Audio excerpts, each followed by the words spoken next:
Hello, and welcome to Final Show Films. I'm John, or Senstaku, as you might know me on Twitter, the executive producer here, and I just want to thank you for watching. It really means a lot to us that people watch, listen to, and enjoy our shows. If you want to help us keep making these shows as fun and lively as they can be, please join your fellow fans in supporting us at our Patreon page at patreon.com/fsfilms or by subscribing to our Twitch channel, twitch.tv/finalshowfilms. It really means a lot to us that the amount of you who do support us continue to do so, especially our $25 plus tier supporters on Patreon. Antitonic, Cat Waterflame, Samantha Bates, Maureen Monty, and Bradley Alexander. Every little bit helps, so thank you to all of our patrons and subs. Check us out on Twitter at Final Show Films and on our website at www.finalshowfilms.com for updates, go-live notifications, and more. We love interacting with you, so feel free to tweet at us or email us at finalshowfilms@gmail.com. That being said, please relax and enjoy.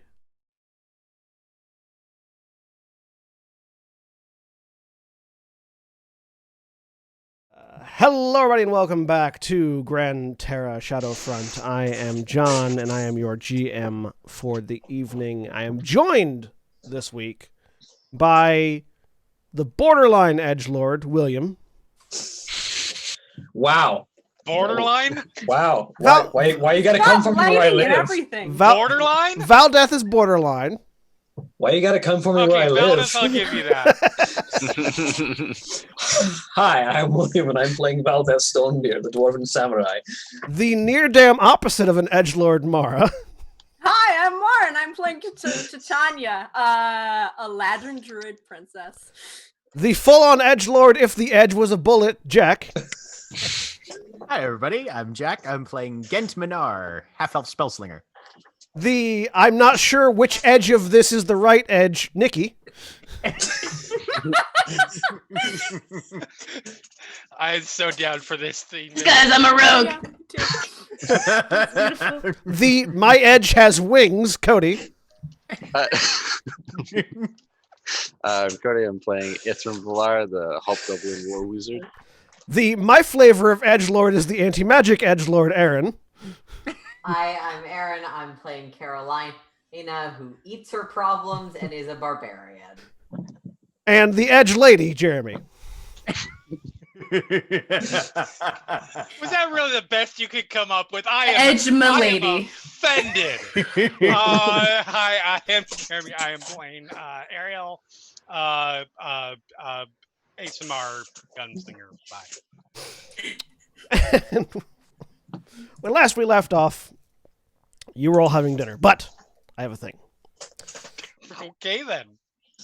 The sound of static fills your ears and darkness your vision. The world swims with shades of darkness before solidifying into the silhouette of a meeting room.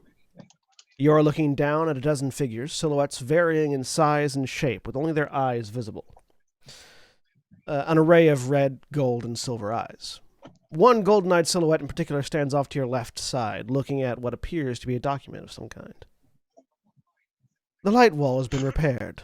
Your left hand has been informing your allies on the status of your goal, a goal shared amongst those around the table, though to varying degrees of commitment. That must change. That was an inevitability. Did our scout make it through? Ah, the she-devil. Your gaze turns to focus on one of the silhouettes, with red eyes lounging in her seat. Your left hand continues. They did. It would seem our suspicions on the nature of the Shadowfront were correct. In order to move forward, we'll need a pawn. A grin forces itself over your face. You cannot contain it. This is the part you enjoy. The reveal. Oh, don't worry. Your voice reverberates in a powerful baritone. I've got a healthy selection of candidates. The sound of static once more fills your ears, interrupted only by the slamming of a door as you all come back to awareness around the table at which you were eating. The memory of this vision gone before the sound of the door is fully registered, and the voice of a young dwarf draws your attention to the entrance of the Steel Hearts Company house. Excuse me, could someone please give me a hand with this? I look over at Eric. I'll stand up and go. You all turn and see Merrick, the young, a very visibly young dwarf, with a beard that has not fully grown in. It's sort of like it's sort of just a chin strap right now with only stubble for the mustache. Very light red hair. Standing at about how tall is Valdeth? Valdeth is 4'9". Merrick's standing at about 4 foot even.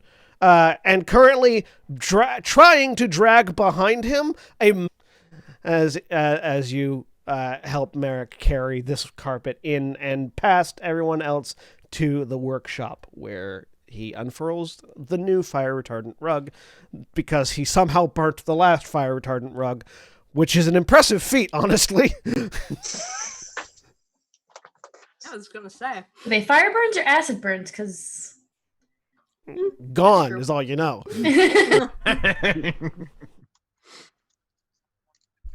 So, you are all sitting around a table, dining room table, eating. Merrick has dragged the rug in.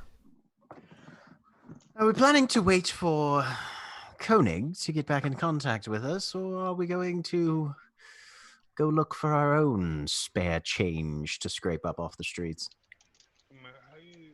I believe the question will, the answer to that would be, how much spare change do we have left? I mean, we just got paid. Everyone's sitting on 50 more gold than what they had previously, so there's that. Some has already been spent.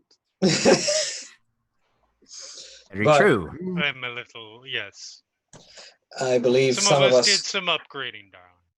I believe also some of us were considering heading up into the city to find some parties, to do some socializing and see if there might be any work to be had in the city, something that's more suited to some of our talents. Yes. Quite. you were all invited to the block party. What now? Sorry, what? The block party that the Easy College throws. Mm-hmm. It's But it's fun. But Carolina doesn't want to go to that one. So, and Ariel was saying she was looking for more save someone missions. So I think actually the exact opposite of that. I think the bring in criminals mission was the particular target. okay, you'll save. Then it worked. Can't you party and bring in criminals at the same time? There we go. Save the people around the criminals. See the absence of Chaos no los dos. Titania. I thought it was that goblin. As Titania. No, that was not. No, Goblin. it's not I goblin. We're not even gonna touch that at all. Bad was- Spanish. That was really weirdly pronounced Illinoisian. Mm. Yes. Because Illinois is Spain. Oh. Yeah. The response to this entire conversation is, for the record, angry eating. There's a particularly like many- Carolina had like a you know those like mini chickens that people will prepare that's like a meal by itself. A hen? A hen? No, they're like it's Capons. Pheasant? yeah, it's like Quail? or it's a smaller bird, but it looks like a chicken. Pheasant, quail, Yeah. things Game like hen. that. Game hen. Game thank hen. you. That's it. Thank you. God. Cornish hen. Rather than a game hen, it's just an actual full-size chicken that was prepared just for Carolina. Having Chicken. having been to Don, medieval times, that's a lot of chicken. Bones out before Don, eating I pieces. just have to say, I appreciate that we had to spend that much time to figure it out. Oh, not that. You know my I describe things based on comparing them to other I- things. No, I get it. It was just like you were trying to find the thing that wasn't what you were describing. Yes. Close. Yes, exactly. Instead of that, it's this. Just eating like a Saiyan. Yes. Yeah, no, basically, Carolina constantly eats like an anime protagonist. Yes. Yes. So I can go ask around about parties and something that might be interesting, and then we can see about getting a job. We were talking about maybe I think that was not decided. Yeah. So I could totally do that. And you also know that you can check in at the Forgotten Knight tomorrow to see if Koenig has anything for you. Yep. Is the Forgotten Knight the tavern? Yes, the Forgotten Knight Yes. is the principal tavern. It's like the cornerstone tavern of the Mercenary Arts. Thank you. Valdeth, would you and Titania prefer to investigate the social scene, and I'll take over checking it, the FK tomorrow? I think we could probably manage that. Excellent. Or we could go out tonight. That's what I was implying. You would go out tonight, and then I'll go out with anybody who wants to come tomorrow. Okay. Where are you going? Probably to the upper wards. Yep. What's that? That's where the nobles tend to hang out. Upper parts of the city. Do I know, like, could we all go potentially? Potentially, yeah. Okay, we could all go. It's very fun. It could. You need a bath, but That's Nikki. That's not Scuzz. Is like Scuzz likes parties, sure. Nikki is worried. fair. I What? could take a bath and put on a monkey shirt. It'd be fine. Please tell me I'm not talking Not a about monkey this shirt. before. Just a regular button-up shirt. A monkey shirt is just a T-shirt with a monkey on it. I mean, I thought that Like, I don't know what. goblin size, I figured it was going to be skin a monkey. And Yeah, that was my thought. Oh boy. And then I had to Scuzz- immediately step away from that as well. Scuzz, Yeah. Scuzz is a civilized goblin. Thank you very much. No, he's not. Don't spread these lies. Scuzz is a more civilized goblin than the ones that would just skin a monkey and wear its skin. Yes, this is true. that's fair. That's not nice to the monkey. No.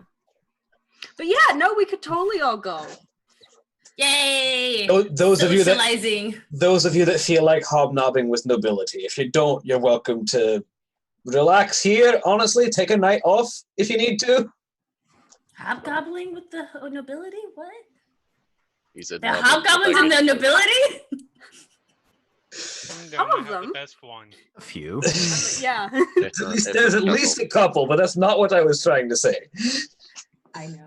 I know how to stand around and look presentable while you snooze with nobles if you need someone. But if anyone wants to, they're welcome to come along. But if they don't feel like hanging around nobles and being stuffy and uptight, then you're welcome to relax here, take a night. There is a I've never knock been on the stuffy. door. Dum, dum, dum. I'll check I'll that. look at it. Two Which of you we have two of you house stand up servants. two of you stand up from the table at the same time. Yeah. If Carolina seems like she wants to go get the door just to walk away from this table for a minute, then Valdeth will allow and sit back down. I love it. All right. You go over to the door and open it up. Standing outside is a tall man, standing at about 7'2", wearing heavy black with gold-lined armor and a long cloak, indicated to be definitely looks Tyrian military. Give me you're a Geist trainee. Give me a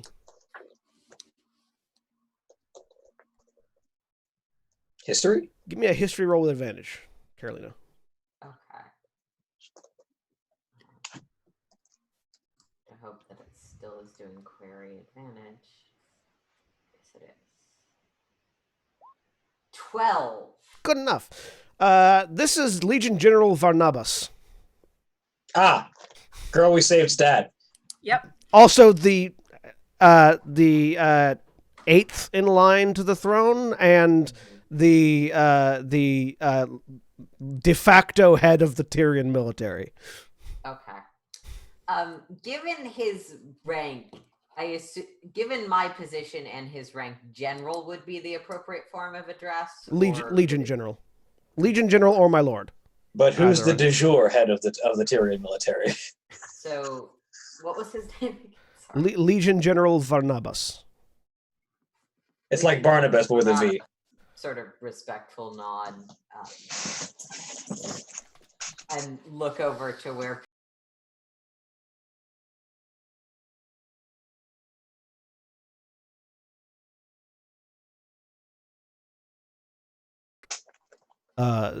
This deep bass that I can't reach because I'm not a Goliath, echoes Valid. echoes from the door. Is Titania Valkorian here? Of course, please come in. He ducks into the room.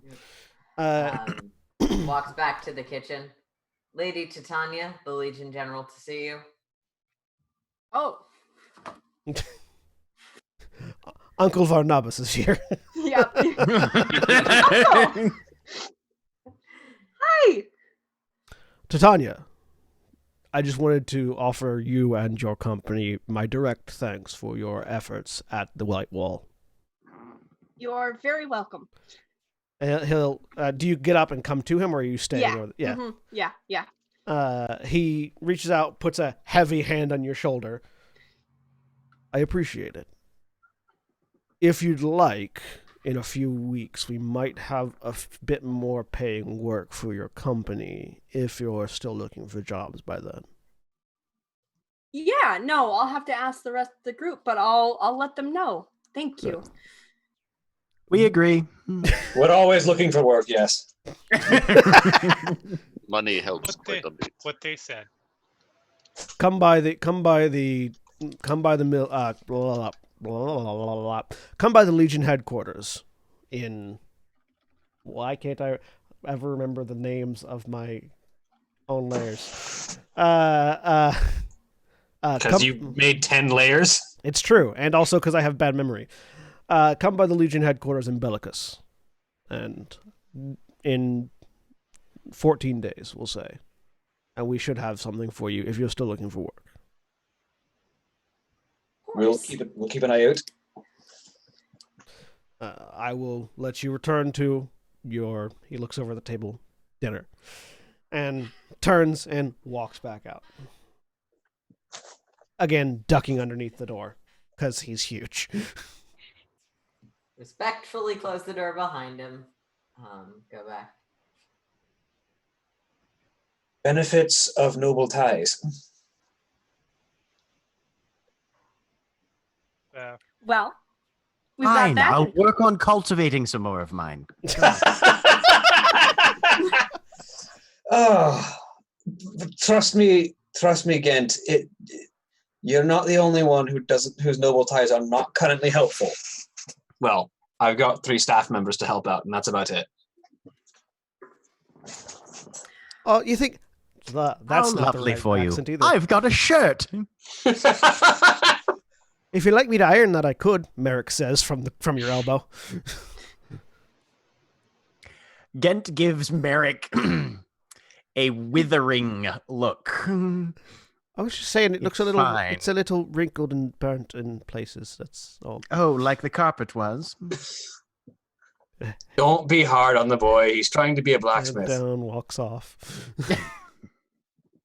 You'll be a great blacksmith one day, Merrick. Thank you, my lord. Well, so We we've better got get in some that training in then. a couple weeks. So, and that'll probably pay just as much as this one did, or something. So, If yeah, we it's can not a really find big deal if we work find that's something to do in the short-term meantime. In the meantime, it would be ideal then, Lady Titania. Yeah, or we could just go to parties. Whatever you wish to do. Let's see what we can find, shall we? Sure. We got 2 weeks before our next big government job comes up, we'll say. Yes, but Let's get So- some pay to tide us over till then. yes, who wants to come tonight? I Anyone? would prefer to. I'll go. All right. Yay! You can someone Like drive that parties. for Scuzz? I turn and look at whoever is near. He's so bright-eyed. Durin from the couch just sort of snaps the newspaper, and you hear a bath being poured. Thank you. You're not certain how Durin is so good at communicating with the others, but he's real fucking good. It's his job. Yep. Like, don't question it. What happened? All right. We'll Well, be taking the evening in.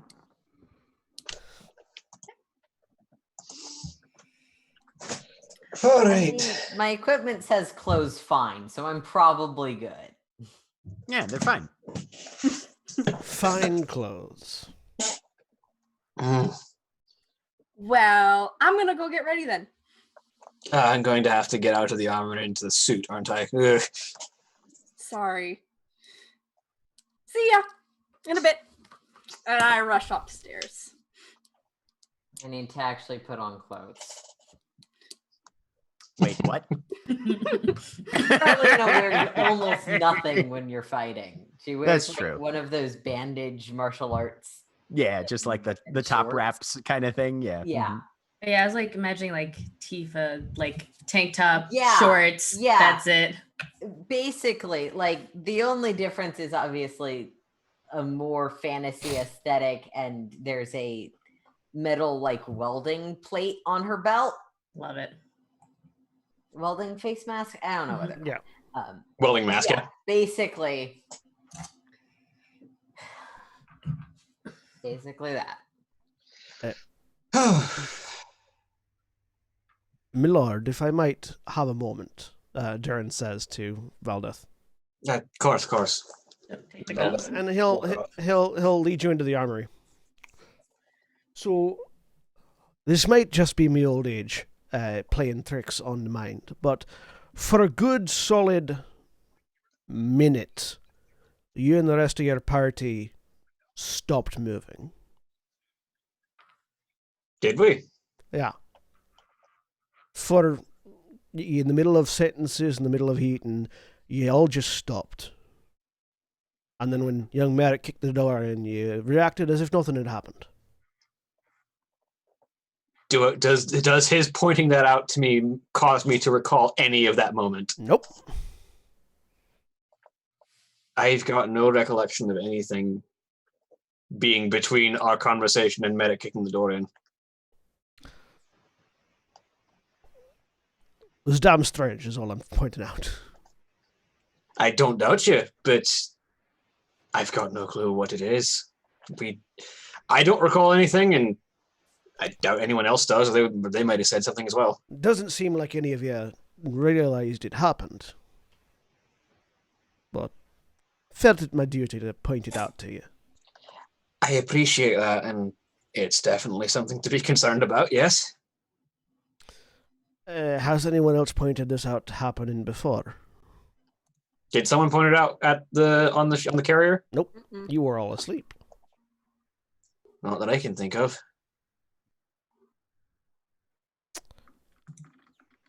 Might be worth tracking down someone who might be able to ascertain the nature of these episodes, if it's happening more than once. Or at the very least, what that one was. I mean, even once is concerning if we just blanked for a minute. I'll keep an eye out. Try not to worry the other ones too much. Of course. Yorios only, I figured. I'll keep an eye out, and I'll let people know who ought to know so that they can search themselves. I think Gent probably. And maybe Ariel. if I might make a suggestion, Nosha might be a good place to go looking for those who might be able to find the answers to questions you don't even know how to ask. Aye. That's sort of their whole task, isn't it? Sort of.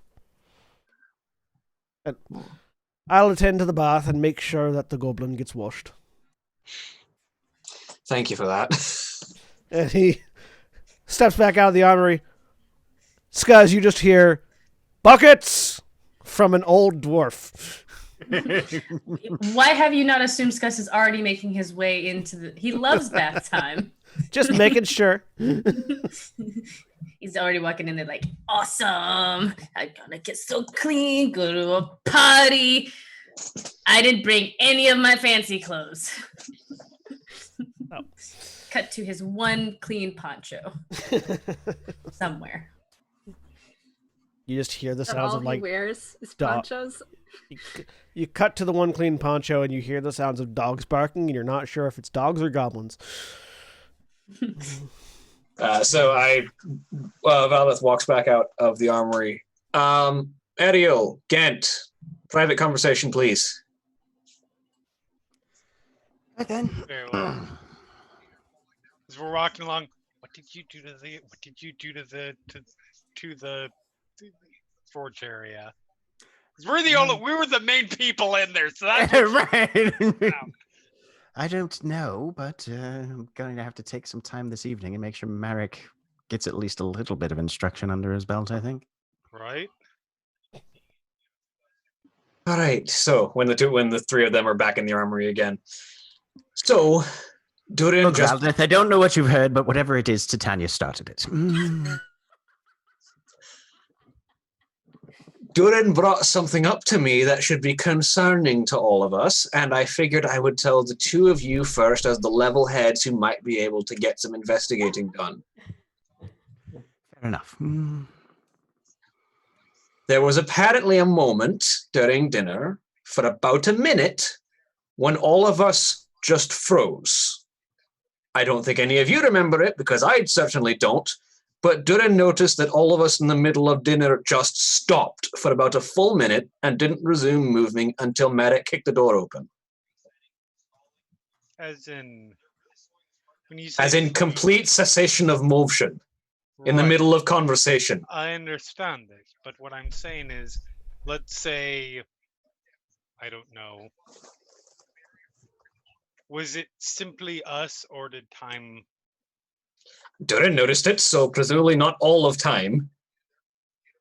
Did things drip off of forks, or I if would someone have to was ask in the mid? about that, but as far as he relayed to me, we all just stopped for about a minute. Really? Fascinating. There's levels of magic that can take someone outside the normal flow of time while it still continues around them. There are aspects on the scientific end of things that can interfere with the body's internal and perceptive processes. In the back of your And- head, Ariel.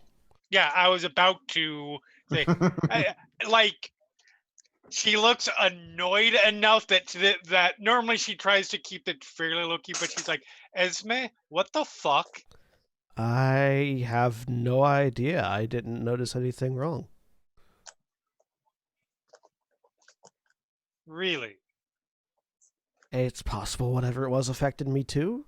Isn't it your job to make sure I'm a part of that you. things are? Yes, I understand that. If something But messes with the whole of specifically, things to do with my corporeality yes, well, if are something your affects province. if something affects your corporeal aether, then I will notice. But if something affects me, I can't notice it. You're piss poor at your job lately. I'm just saying. I know But I he- can notice when you're being poisoned. I can't notice when all of your aether is being subjugated by some unknown force because I am also part of your aether. Damn it.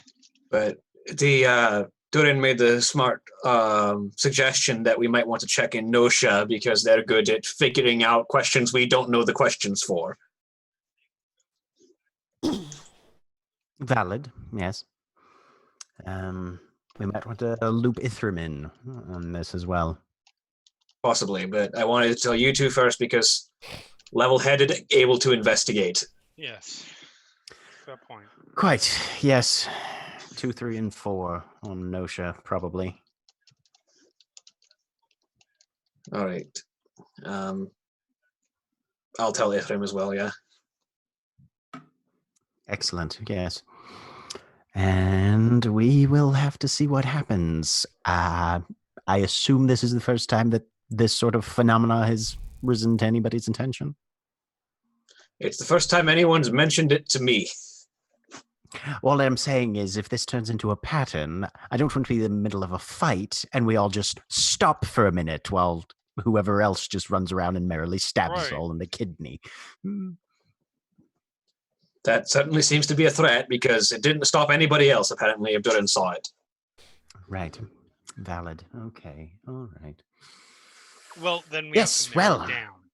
So if it was something that happened just to us that we know of, it was Possibly something arising that from. happened when we were all together. It was something that affected us from a point when we were all together. Something at the light wall, possibly down at the Shadowfront. There's a We were light exposed to wall. some sort of energy. I mean, we don't have. It's hard to say for sure because We don't know the right questions to ask yet. Yes. we don't know how long this has been going on. That too. It's very conceivable that this has been going on since something weird that happened the first time that we started operating. If it happened in our sleep, no one would notice to tell us anything. So Legit. Also true.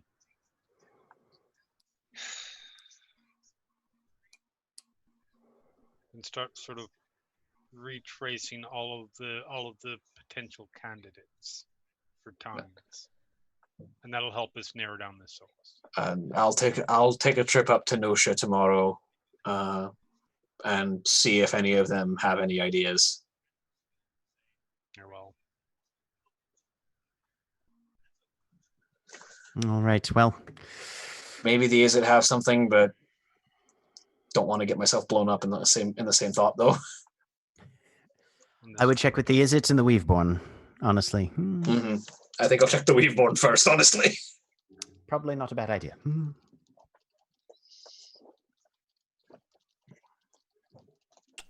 All right, that's all I had for you.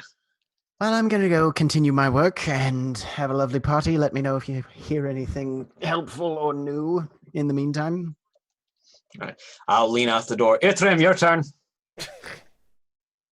All right, and I'll get up from my spell book and head over. I will provide the same explanation. Okay. At this point, you remember you have link pearls. Yeah. What is there a reason we do not tell everybody? Just because I don't want them to freak out or start moving in all different directions at once and sort of conflict.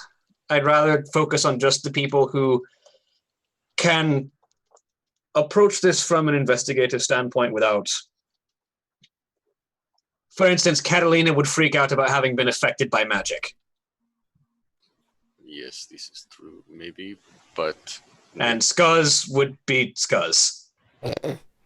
If this were to happen just to a select few of us and not another member of the party, I think that might cause them to also freak out.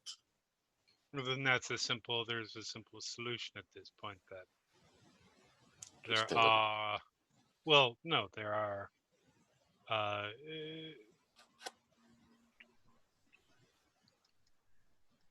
trying to do math here. 7 of you. Yes. Sorry, that's the part that always weirds me out because I'm trying to count in multiple windows for anyways. Yeah. Mm-hmm. Is anybody missing from this game? No. That was anyway. 3 of us. Or 4 of us. 7 people total. We make sure that one of us, nobody else is. There is also something I have a spell to see if perhaps we are affected by some magic Unfortunately, I do not have the reagent needed. It is quite expensive. That dog outside will not shut up. It's either the dog or Bartholomew over at the Pig Stickers. One of the two. Yeah. He's arguing with the neighborhood dogs again. But Bartholomew, I've decided, is a shifter who turns into a wolf. Awesome.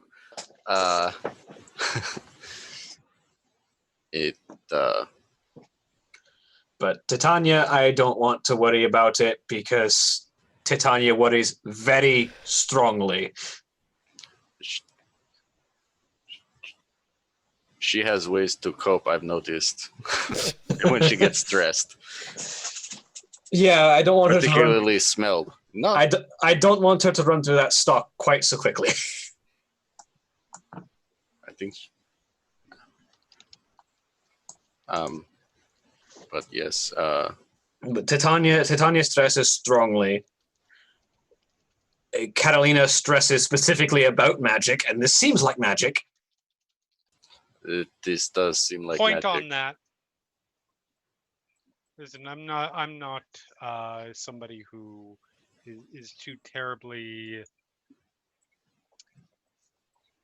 concerned about hurt feelings or the like, but thinking about this from a strategic point of view, when somebody who has a severe suspicion of magic does eventually find out, because let's be frank, everyone will eventually find out because we will have to undo this.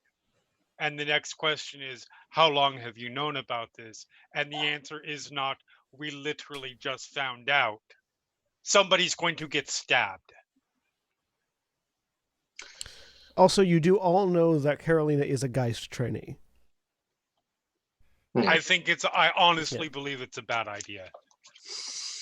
From a self-preservational point Carolina is a strategist.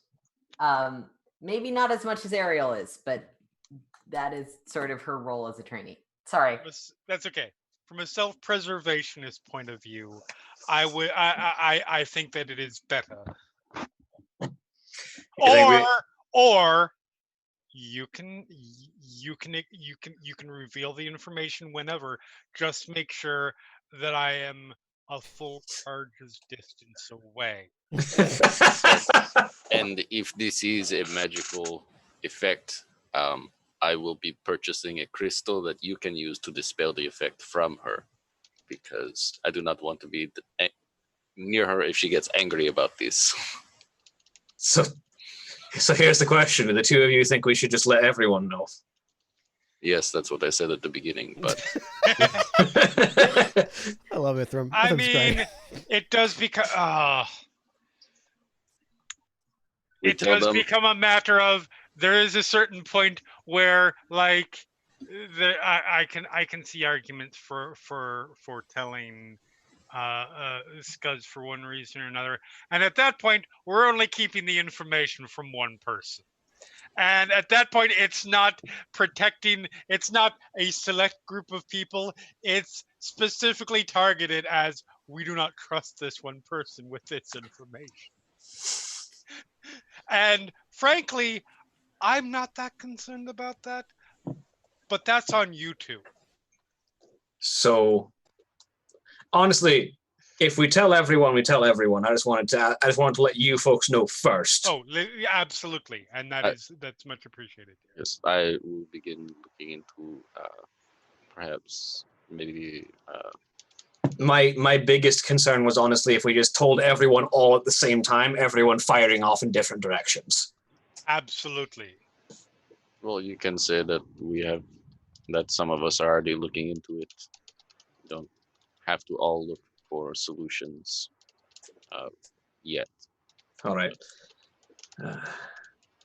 Okay, I think I'll probably go out and tell the rest of them then.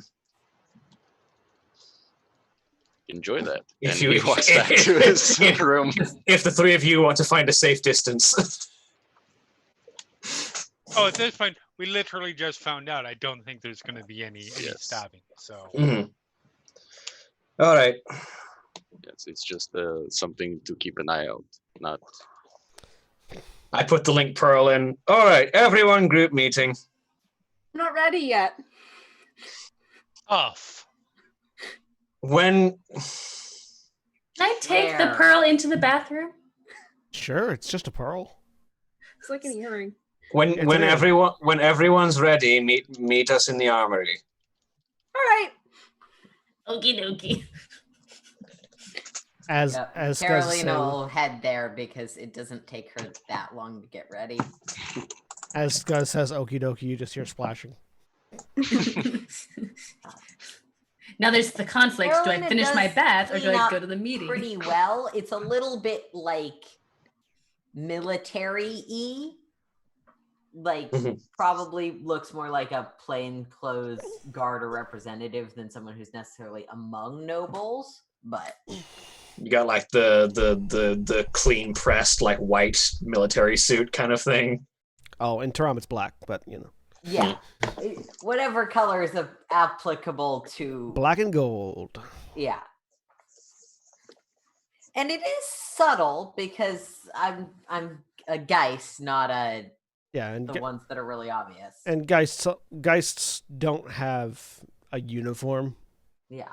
so they have But a I badge. assume that the formaler clothes I have are the sort of thing Yeah. Geist wear to official functions. Yeah, like guys don't have a uniform; they have a badge, but they still have nice clothes when they need them. So it's Yeah. And I definitely got my nice clothes from my job. yeah. Okay, so when everyone is ready and has arrived at the armory, Valbeth will explain the situation to those who are not yet aware. Mm-hmm. So after a bath, after redressing, I was about to say, because Gus will go Titania's- in there, towel, just Titania's- freshly squeaky clean. Titania's the last one there, Yep. but you are all informed. Basically the same presentation of Durin let me know about this, and now I'm letting all of you know that something weird happened a half hour ago at this point, probably. First thing I want to do is use my lingering magic feature. Okay. Wait, that didn't send the text. It's detect magic with glowy eyes. Yeah. Are you the Feywild barbarian thing? Not quite. Mm. It'll be really obvious soon, I promise. So excited. I mean, yeah. So there doesn't appear to be any active magical effects on anybody at the moment, Okay. other than the So- link pearls, but those are. Yeah. And then I would like to call upon my feet. That is the reason that it's good to tell me about this. Dubious knowledge. Great. Yes. All right. So make a. Hang on. Let me read dubious knowledge again. I wrote it, but it's been so long. I was gonna say you wrote it. Yes, but that doesn't mean I remember it. Why Give me not? half a I remember second. everything I wrote. I also don't remember the names of all 10 layers of Taram. I wrote those too. The reason you write things is so Sorry, you the don't full have to remember description does them. not show up in. Oh, here it is. Wait, I just selected the entirety. My of the homebrew on creation. 20 page. Dubious knowledge. There it is. There we go. Uh, In chat. So once per long rest, you can choose to call upon your dubious knowledge to gain advantage in a check to recall information, no matter how obscure. When you fail a check to recall information using a skill you are proficient in, you learn one bit of true knowledge and one bit of erroneous knowledge, but you don't have any way to differentiate which is which. So you're calling for advantage. This is going to be an Arcana check. Are you proficient in Arcana? I am not. So you're not. Because- So that third part, you'll still get advantage on the roll, but you won't necessarily get information regardless because you're not skilled in the check. Well, I am not because the way you set up the feat did not allow me to take additional proficiencies with the feat because you didn't add that part of the feature. Hang on. In roll 20. In roll 20. For now, I'm not proficient. I'm just letting you know before next week that I do need to get those Hang proficiencies on. at some point. Let me see if I can fix that. Because the feed is just set up as a text feed as Yeah. opposed to one that gives you things. New systems. Sorry. I believe you should still be able to select 2 new feats even without that. It's just you have to do it through your character sheet. My campaign. Most feats that give you like a proficiency have a drop down menu to let They you do. It's the coding on the setup on generating feats is really complicated. Oh yeah, I know. It's crazy. Sorry guys. That's okay. I'm delaying everything. How dare you? When Val tells us all this, Tanya's gonna go. How do we know it's not something wrong with Durin? Because Durin is honestly, I'll be completely straight with you. I trust Durin more than I trust myself in some cases. Reading version. Yeah.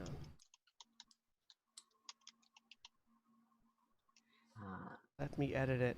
Anyways, would you be so? Go ahead, use your actual character sheet in Roll20 and just like select the 2 extra proficiencies for now, and I'll modify the feat later, and we'll get it. So you have 2 proficiencies or expertise in 1 skill that you're already proficient. Yeah. Now I need to change my abilities because my Roll20 sheet is just wrong at this point. Yep. Sorry. I never imported it. I was lazy. That's fine. I mean, that's fair. And then, yes, Arcana is one of the 2 proficiencies. Advantage.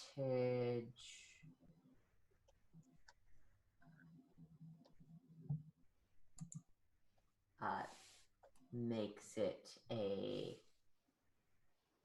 And here's the question: how does inspiration work in your system? Because I have 3 inspiration. Gives you advantage. Okay, so I have advantage. Never mind. Fucking hell! Right, 17. 17. 17 is a good number. Yeah. 13 is the roll, but yeah. You're recalling information related, and you're specifically trying to find information related to what this could be. Right. Yeah, like this is sort of the reflexive role to being told this information. Yep. What could be these kinds of things happening in the past. You know how my there have been reports coming. There has been. You recall reading a report. There was a study happening in the Weaveborn district of Nosha, at the Weaveborn Academy, about a member of the royal family that was having bouts of stillness, where they would just stop moving for periods of time, and no one's really sure why. And that study is, you recall reading a report that study was currently ongoing in the Weaveborn district. So you don't know what this is, but you know that there is another case of this affecting specifically a member of the royal family that is currently being investigated in Nosha. We should ask around the Weaveborn district, and Lady Titania should ask her family. There is another royal afflicted with it may be a similar set of symptoms in a current ongoing study. Sorry, what are you? So, it's potentially started with the family. I don't believe the royal's name was mentioned in the stuff I know, and who knows how long ago it was. But anyways, yeah. Why are you all so surprised? I'm not particularly surprised. I'm just saying this gives us a little bit of information, such as the fact that it may be contagious. Good reason to look around on the district in Nosha. I thought with most contagious things, one was instructed to stay home, not go out to public areas, maintain a distance of at least 6 feet from other people. And... Specifically, stay out of melee attack range. Right. Yes, exactly. That's not how contagion works. Contagion is complicated and variable depending on the situation. Magical contagion, especially of a variety like this, doesn't necessarily operate by those rules. Just Oh, well, that's a like relief at least. a magical attack does not necessarily care about your melee range. This seems oddly. I don't even know what this means, but this seems oddly meta. I was trying to steer away from the Yeah, meta. I'm making a joke. Well, we don't know what Nope. it is, and it It is fair. It's- Contagion does have a range of touch, so you do have to stay out of melee range for that. I get that spell later. Anyway. Which I think is interesting flavor and oddly prescient. Yeah, thanks.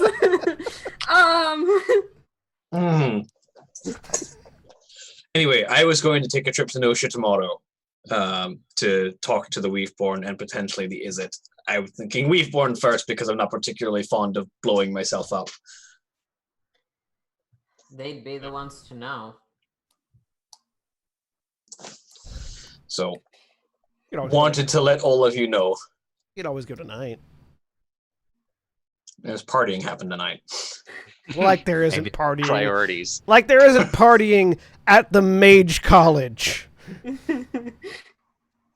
Listen, I'm not looking for a Yennefer party. Oh my god. You just said that. Yennefer, Okay. Yennefer parties look for you.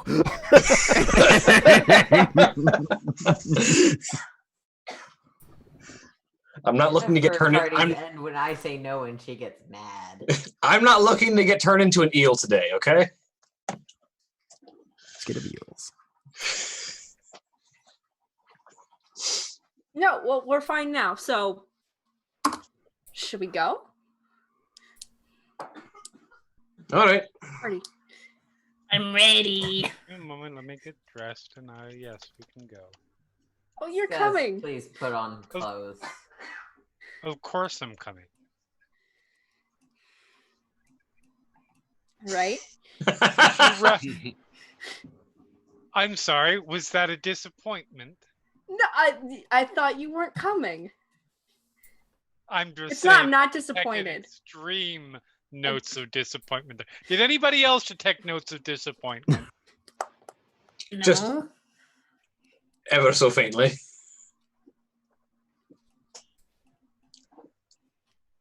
There are plenty of noble parties out there. I don't have to attend this one. No, come along. Paladin looks at Titania. See, and Titania, Well, now the now I'm problem is no matter definitely what you going. say, it's going to sound like you're judgy. Now I'm Mhm. definitely going because it sounds like you will be extremely annoyed if I do. No, it's. See, there it is again. Yep. All right then. Well, Weird, Jeremy if turned into a we're- Muppet if we there have for a a little second. bit of extra time, then I'm gonna What? finish getting ready because you pulled me out of my preparation. I said weird for a minute there. Jeremy turned into a Muppet. Yep. That's monsters. All right, Tanya. I'm also going to have to go get ready, which is going to take a painful amount of time. All right, So Valdeth goes to his room. you dissipate to prepare for partying. Gent, what you doing?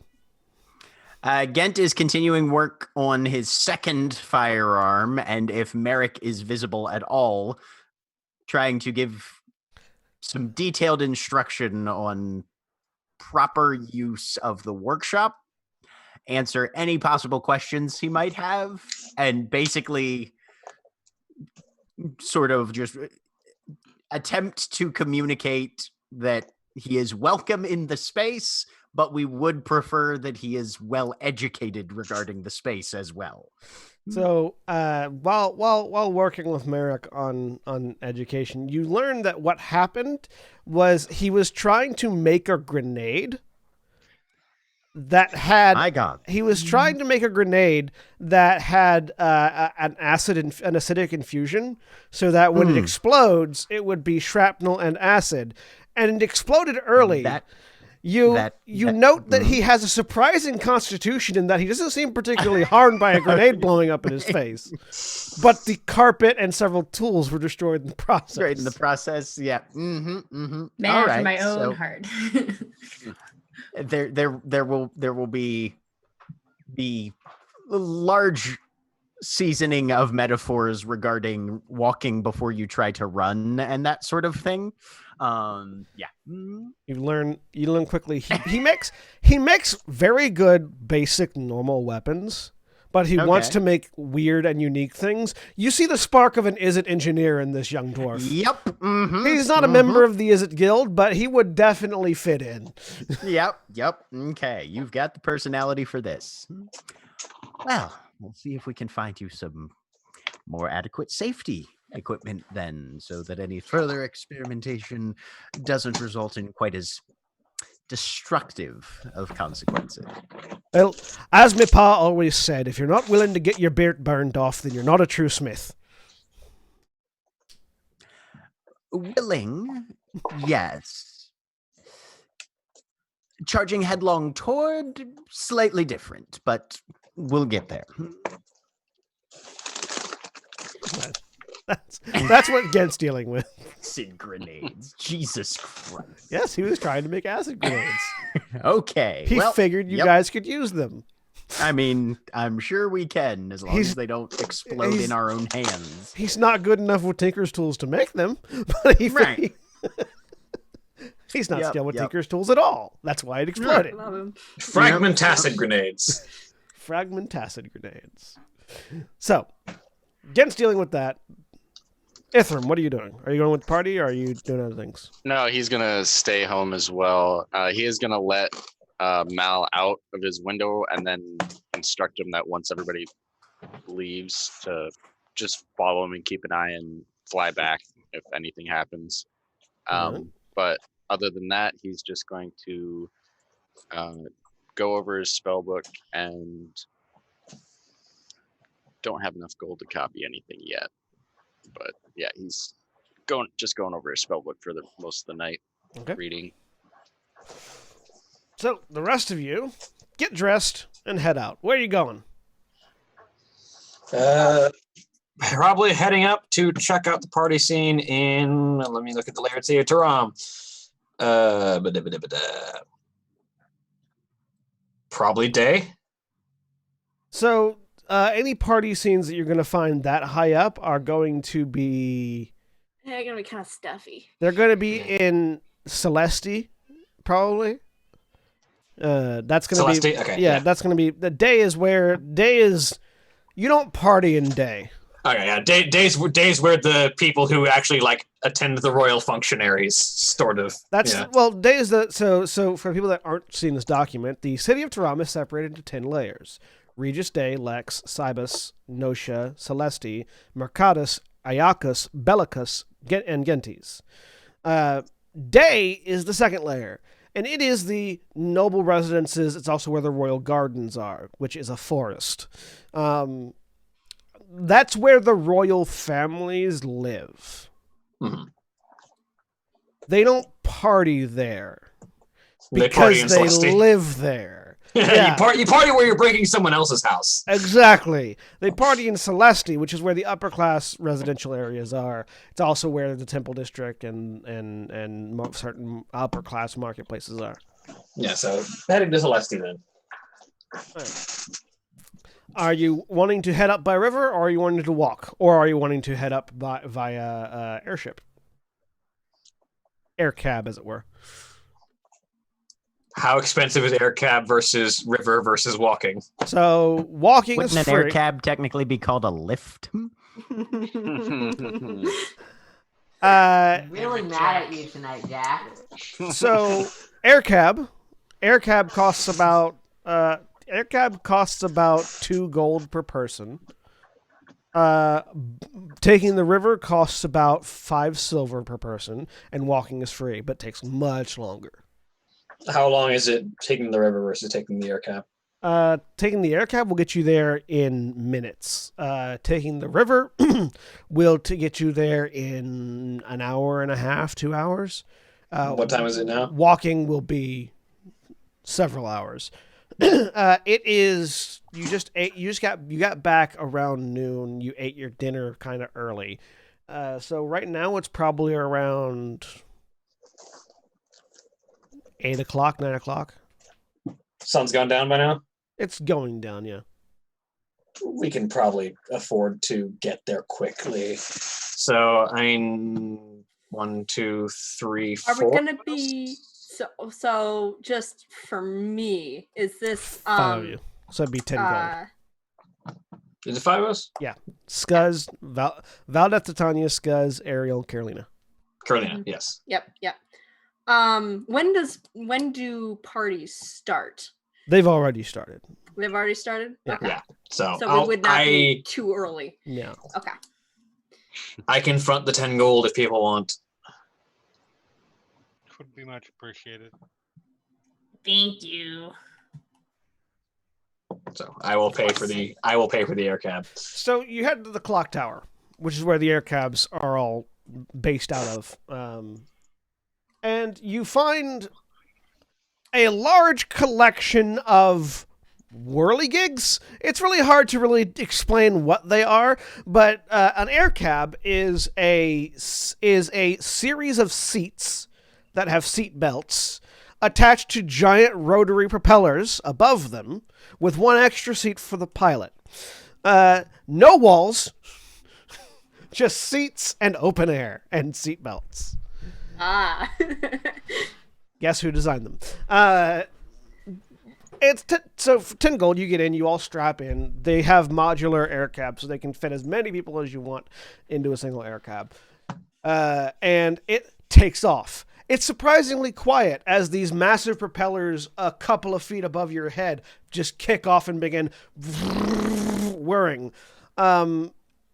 But it's muffled. It's almost like there's some sort of dome around you that you can't necessarily see as it lifts off into the air and begins to fly, helicopter style, up the city. And you sort of see it pull away from the massive urban infrastructure that is the city of Taram.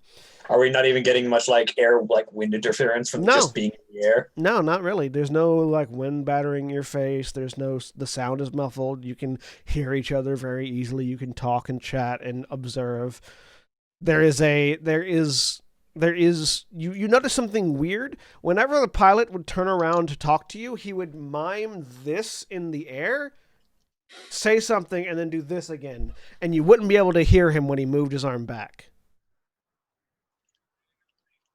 Yeah, that's how it works. Yeah, that's exactly how it works. Titania is going to keep up a chatter. You're not from around here, right, Carolina? So that's I don't know if you've got a map of the city. I am familiar with the city's various methods of transportation, Lady Titania. Yes, but I was going to point out never mind. So I'm actually quite curious to see where that conversation was about to go. Do expound. I was going to point out the scenery so we can see it much farther from up here. Oh my god. Indeed, we are in the sky. Very observant, my lady. Check. Sure, go ahead. Roll an insight check. I guess. You did say that in a way that demanded an insight check. It kind of did. You know what? 23. All right, I'll make a performance check. I'm still rolling a stupid 21. So Titania is very deliberately keeping up a chatter to not sit in silence. This is awkward.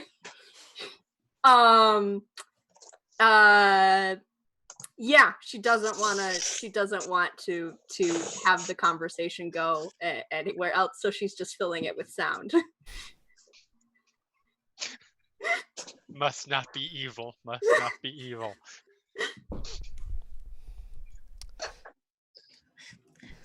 Scuzz has the equivalent of whatever pressed up against the glass look is. What He's- time of year is it? Are you actually trying to press up against something? No, if anything, he's holding onto the belt and like trying to lean over the side. Oh yeah, no, you can absolutely lean over. Yeah, he totally does. He's There just like is a weird point as you lean over. At some point, your hat goes from being completely unaffected by the wind to flying off your head, and you have to catch it really quick. it's my favorite hat. I gotta catch it. There is a point of where like a line just outside the seat where if you lean 23. too far out, you didn't have to roll. You caught it. You didn't have to roll. I wasn't gonna make you roll for that. Yeah, but 23. And there went Scuzz. Natural ones goes flat out. You caught it real good.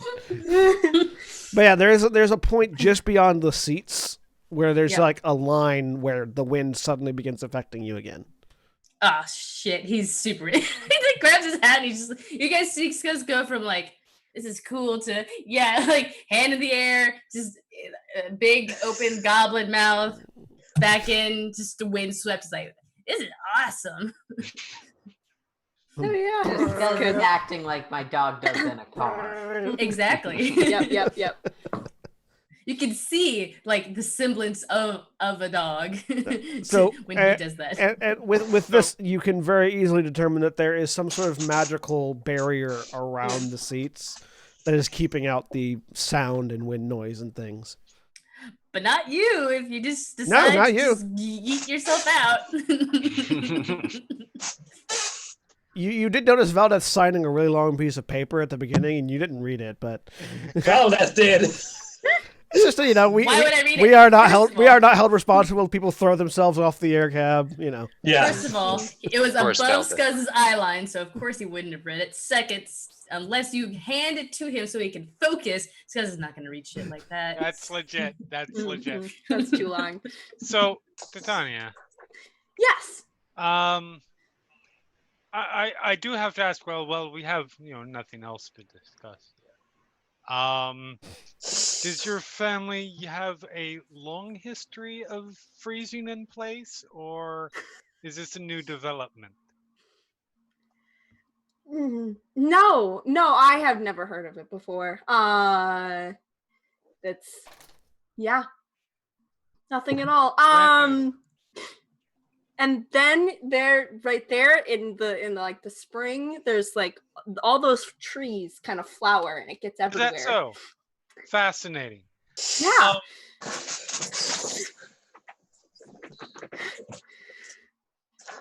It's spring now. So and the nothing at trees are all. Flowering. Is it spring? Yeah, it's- That's what.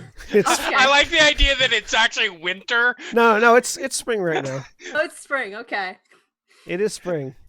So it's So I'm like right in time for the festival. It's very exciting. Lovely. Mm-hmm.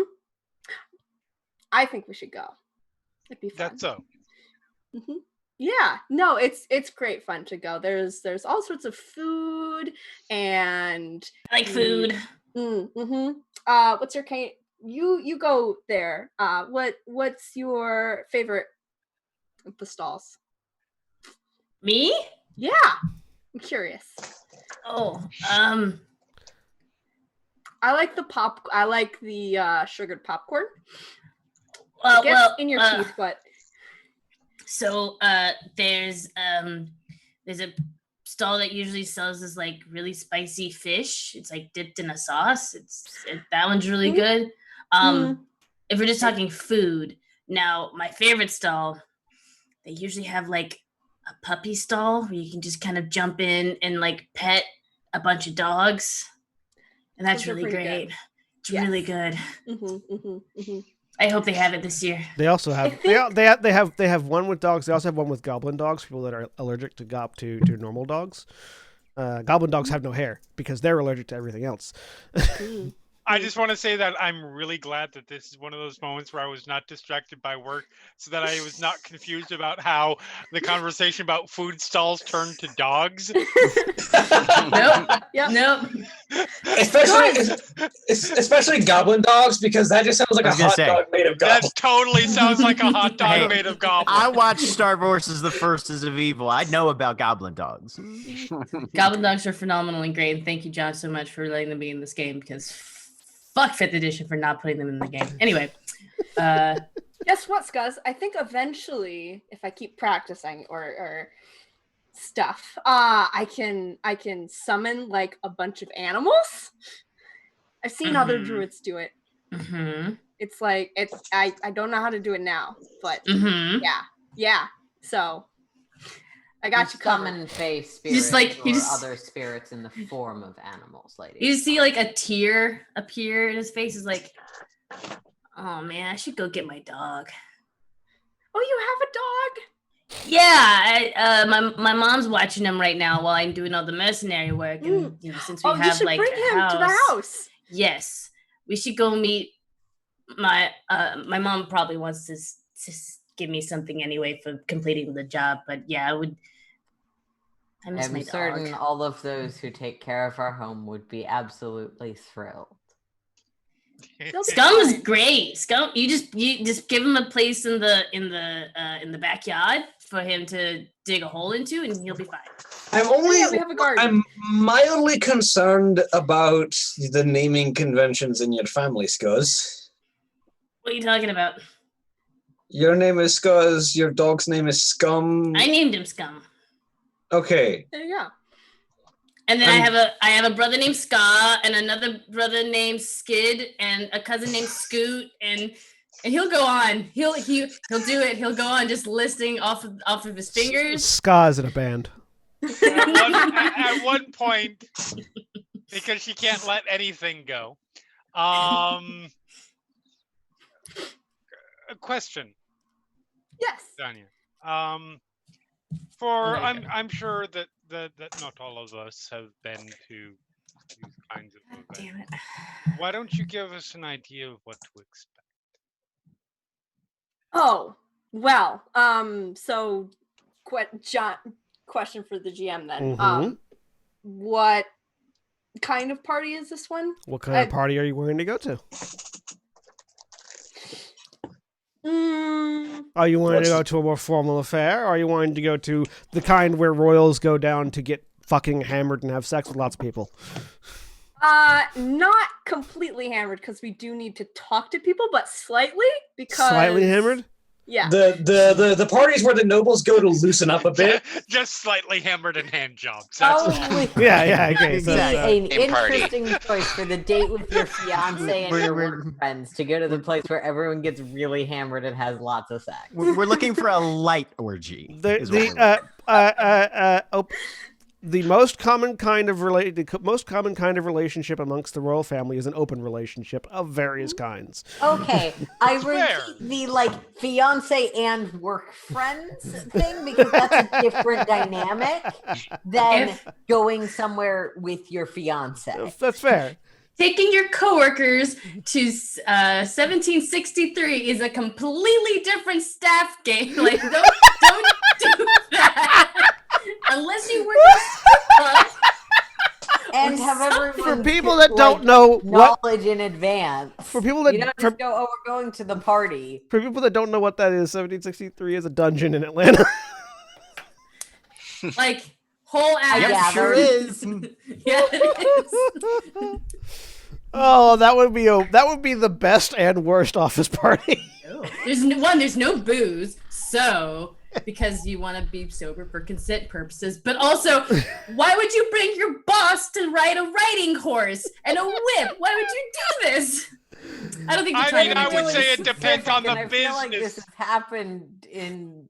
It's in the business, yeah. Sorry. But also, Titania does like being tied up. This is something we have discussed before. Anyway, So yes, Okay. there is a So- wide variety of Yes. are a wide variety of parties of noble parties. There are the court etiquette ball type. Yeah. no, there we're not are doing that. there are the the I'm fucking wealthy and have no limits type, and then there are a variety of things in the middle. I think we're aiming for the kind of party where the uptight nobles who have to keep a public face go to wind down. So that would be the I'm fucking wealthy and have no limits one. No, not the completely hammered, but the like I just need a place to relax, have idle conversation. So like you're looking for like a music festival kind of party kind of thing. Kind of, yeah. To be fair, the places where you get hammered and do everything, it's not like you walk in the door and they inject alcohol directly into your veins. There are that's why there are like that's where the term inner circle comes from, for Christ's sake. Yeah. Like so you're looking for like a music venue where people are drinking and having party. Yeah, place where like highbound people just end up sitting down to have a drink and a conversation and relax for a bit. Some dancing. So the kind of party you're looking for is definitely going to be an Is It party, because Is-Its are always throwing parties. There's an Is It the kind. So it's basically think a rave, but with people that have swords.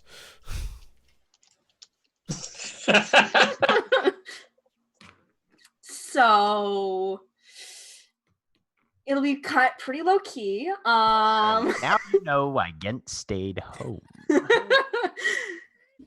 I'm so excited. There'll be some dancing. You don't have to drink if you don't want to, but there'll be that there. And we'll get to talk to. I'm some stealing people. that. Sorry, I'm stealing that. Lots of flashing lights. Yep, lots of flashing lights. And at this point, even through the obfuscating windshield, you can hear the thud of a bass just going. From the ground. You're about 70 feet up in the air right now. And you can feel the bass. Not hear, feel. So if you want to talk to someone, you just, pull them into a quieter corner and have a conversation. I don't know. Or whatever. Sorry, I have no self-control. The puns in the Roll20 chat are going on. I haven't seen this yet. I love it, Cody. It's great. This is Nikki looking at Titania when she says pull them into a corner and talk. Absolutely not. If you have to talk to someone emphatically, you just pull them into an alley and apparently mug them. Find a quieter corner. As the air cab lands, you get the full experience of the bass as you touch the ground, and it starts vibrating through your feet now. This loud, what looks like a mansion that is currently undergoing some sort of reconstruction into a light show. That it like the windows are constantly lighting up with blue, red, and green flashes of light from inside. There is definitely a lot of people inside. There's no line. The gates are just wide open. There's no entry fee. You just come in. The thudding of the bass vibrating through Valdez's chest seems to give him like a slight cough as he's sort of feeling that extra pressure on his chest. Anyway, if you get separated from a group in there, just in like maybe an hour, we do still have link pearls. That too. I forgot about that. Yes. John, how well, if I know, do link pearls work in areas where you can't hear anything because you really should be wearing earplugs? They work pretty well. It's They're like psychic or jawbone. Yeah, it's more like jawbone. It's more like jawbone conduction, where like it's gonna be the thing you hear first because it's vibrating into your ear rather than the thing. So you'll still be able to hear each other over the link pearls. Cool. Do I recognize anybody? Well, you definitely recognize your cousin Skid because this is his band. No, Scott. Oh, sorry, Scott. Your cousin Scott, because this is his band. As The you, old ska on his gobstep band. yes. One gobstep at a time. Oh, this is the best. So Oh, is this your cousin? as you enter into the mansion, you discover that this mansion has been retrofitted to specifically be a party venue. So where there would normally be like rooms, it's just open space, and the second floor balcony has been turned into a stage. And on this stage, you see a collection of you see a goblin frontman who is currently just screaming into the microphone unintelligibly. You see a hobgoblin guitarist who is just hammering out this is like Slash levels of guitaring, just like just fingers are flying on this guitar riff. There is a bugbear just hammering away on drums. You're not 100% certain if he's following any of the like melodies or anything, but the drums are going. And there is this tall, dark elf standing with a bass guitar, just strumming very steadily the bass line, and it's this that is causing that vibrating through all of your body pain. I mean, someone has to keep the rhythm. Just constantly. It's keeping everything cohesive. There are pyrotechnics, there are lights flashing, there's all manner of things, and the people on the floor are ranging from sitting in the corner alcoves at tables having drinks and food to a mosh pit in the middle. I appreciate that the group that has somebody named Ska in it is, by their instrument layout, not a ska band. No, they're not a ska not band. Enough. There's not nearly enough. There's not nearly enough, and not a trumpet section. Not even a no doubt ska band. No, ska has a band. It is not a ska band. Yeah. There's a difference. Yeah, Scuzz is going to pull the link pearl in and be like, Lady Titania, have you ever been to an Izit party? Yes. At least like this sort of Izit party, not the block party. Yeah. Okay. Has anyone not been to a party like this before? Cool. And then Scuzz is like, I'm gonna go say hi to my cousin. Bye. Bye. he runs off. Yeah, ska runs an industrial rock band, basically. I mean, Val. Titania. Yes. I'd like to introduce you to people. I hold out my arm. Sure, and he'll take her arm. And I start to basically, Titania's going to do a circuit of, wandering around, seeing who's here, making introductions, kind of getting the lay of the land.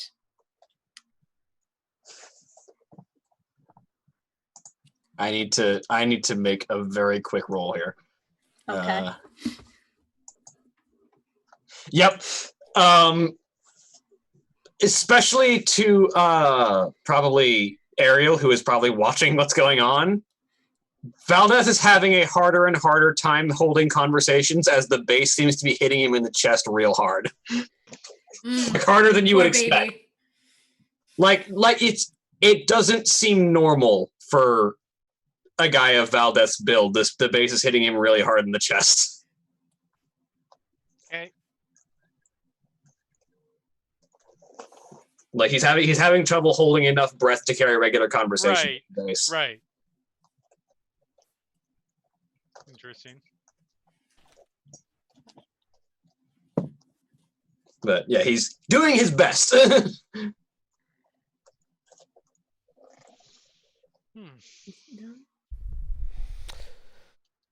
Sorry, I was distracted reading something. Did somebody need me to do something? Titania's basically Run a game. Sorry, I am getting messages from my players that I'm trying to parse. Okay. Oh.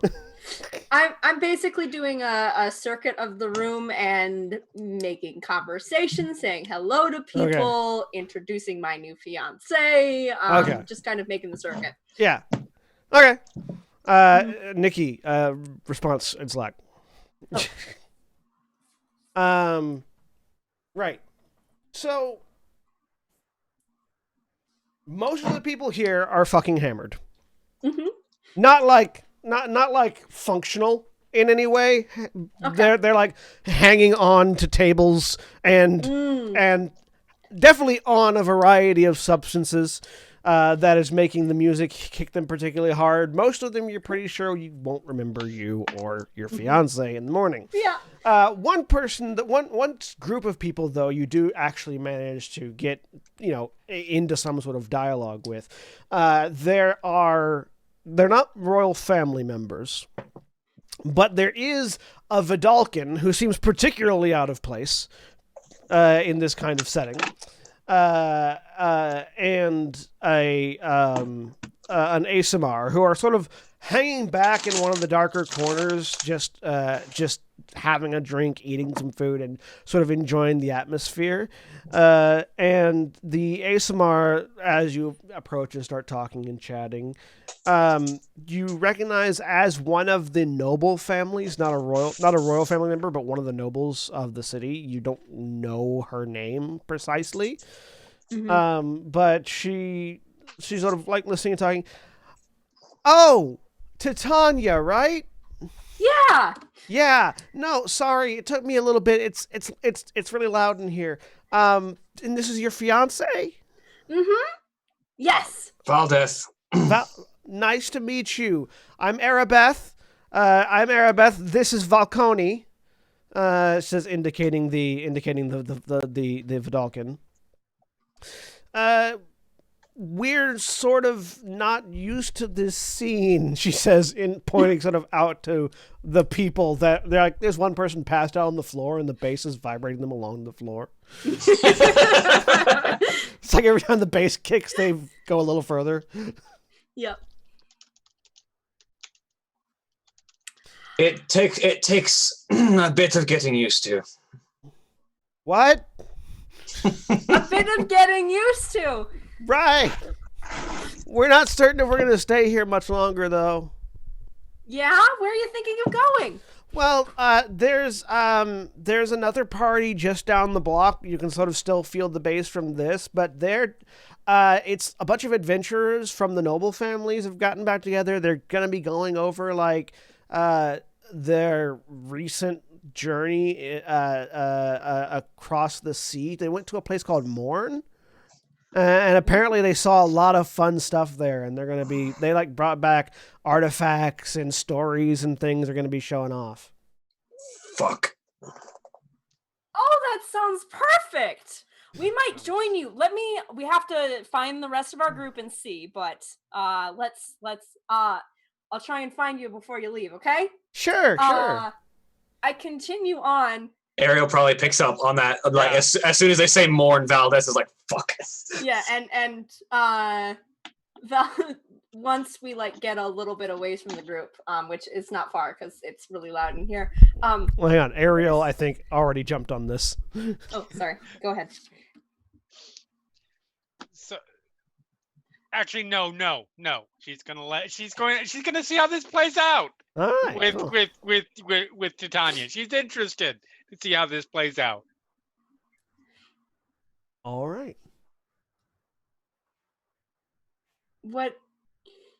Sorry, I'm not really good at the geography. What?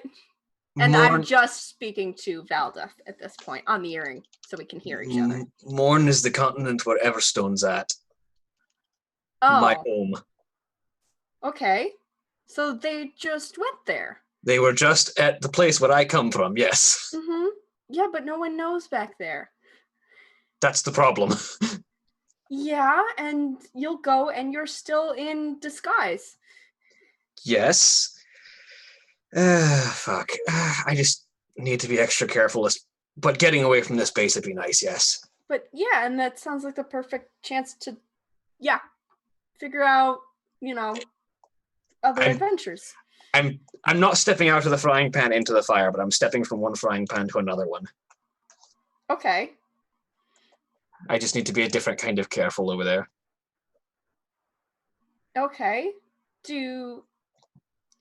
you want me to come with? Because this is fun. Do what you want, dear. Okay. All right. No, and then this I do over the earring so everyone can hear. There's a group of people going to a party next door. It's a little quieter. They're gonna be telling like adventure stories and stuff. That sounds like it might be useful. I'm gonna stay here just to see if I can find any other leads, but Valdeth was gonna head over there. Deep. So, Scuzz, you can't respond. Oh. Whoops. Uh-oh. Oh no. Uh-oh. What did I get into? I first I need you to respond to that thing I just sent you really quick, Oh, just because I want to clarify. uh-oh. I need a clarification before I go forward. But you have become transfixed by the lights, and particularly there is an explosion of pyrotechnics, and a particularly loud boom, and you just get a flash in your brain of a gun going off and other people. You know these other people. You don't know how you know these other people, but you know names: Nimbus, Arcana, Midna, Elusa, Mal, Malik. These names just sort of flash through your brain for a moment. And you see yourself holding a gun and firing. A whole bunch of different scenes sort of flash through your eyes in this instant of the pyrotech going off. And you're back. Nothing seems to have changed. You're still, there's just something, you know these names in your head now. You're not certain what they mean or where they're from. And then you realize people are talking on the link, Pearl. Hey. Are we moving? Are we bouncing? Yeah, there's another party going on. Okie dokie. Let me just drop off this very important thing to my cousin and let me get a shot and we can go. Okay. If you see up on the stage, you see Scuzz run on stage, hug his cousin, like Glomp style, tackle his cousin in a hug. Who whips out one arm, grabs Scuzz around the midsection, spins around, still holding Scuzz, and still screaming into the microphone at the same time. Yeah, no, he's a professional. And then gets thrown off the stage, probably. Into the mosh pit. Into the mosh pit, as is tradition. And somehow makes his way back to you guys with a shot in hand, knocks it back, and she's like, okay, let's go. Pretty certain you stole that off someone in the mosh pit. Maybe. It was in my hand somehow. I didn't question it. We'll say over the link, Pearl. Lady Titania, you want to stay? Yeah. You'll be right next door. I'll guess just to Ariel. Would you like to go to the more quiet party or remain here? Oh, fuck no, I'm staying here. Thank you. Very well. And yeah, I'll go with Valdeth. Or what is Valdeth's title? I don't have it in my notes. Jarl Valdeth Stonebeard of Everstone. I'll go with Jarl Valdeth. Totally. I refer to all of the noble people with their proper titles. Carolina? Now Nikki's having an issue like, oh no, what's her name pronounced like? Oh god. We're just gonna it's because it's not like the state. So Carolina, not Carolina. Carolina. Yeah. Okay, cool. Carolina, do you want me to go with you? That's up to you. Will you be bored? I think I will be perfectly interested in whatever happens. Okie dokie. Then I will stay here because I want to get back in that mosh pit. Enjoy. The goblin is the goblin is coming out. So Valdeth and Carolina are heading off to the different party, I Yep. believe so. and Yeah. Titania, Ariel, and Skuz are staying. All right. Yep. So, Skuz, Yes. you dive back into the mosh pit, It's my favorite place. and as you get elbowed in the face by a hobgoblin, just Yeah. a tooth goes flying. You have another It'll grow back. you have another flash, and you're not in the mosh pit anymore. You're laying in a bed. There are a whole bunch of hairless rat-like goblin dogs surrounding you, one of whom is Scum. You don't feel good. You feel like sleepy, but also like drained. You feel like you're dying. And between your own consciousness and whatever this is that's bleeding into you, you gain an understanding that you're dying. Kind of. It's weird. It's like a person who's not 100% certain of their death or what that means has accepted that they're dying. And you're really glad that you sent all your friends a squishy and some macaroni art. For whatever that means. You're still having trouble parsing certain aspects of this. You close your eyes. And you open them again. There's a woman wearing a deer skull, sort of half covering her face. Ivory skin, very pale. You know her name is Anna. The door of the room opens, and another person, whose name you know is Elusa, steps in. And they talk. You can't make out the words. They're garbled, they're muffled. It's not clear. You can't quite reach it. And then you're back in the mosh pit, and another elbow in the face. The first elbow probably wasn't super bad. The second elbow, Skuz, Skuz pulls out his pearl link. He's just like, I think there might have been something in that shot. I'm gonna be outside for a second. I need Right. to air. And Do you need accompaniment? Do you want word vomit? Like word vomit, not like actual vomit. That's fine. Maybe not. I don't know. I don't feel I'll be good. right. I'll walk you out. I'll try and find Skuz. When you find him, he's not like drunk staggering, definitely not but he is Got elbowed in the face stagger. he's Yeah. bleeding in the front of his mouth. All his nose and all down there. Valdeth was walking towards the exit, so we'll also find Skuz and I just really quick tap on the nose for a 1 point healing hands. Oh, your teeth grew back in. Oh, that's weird. That's normal. Look, Not that- goblins are like sharks. They not- have several. Not that fast though. Yeah. Like it went from empty. Normally it's like empty, and then after a few days it's back. This was like.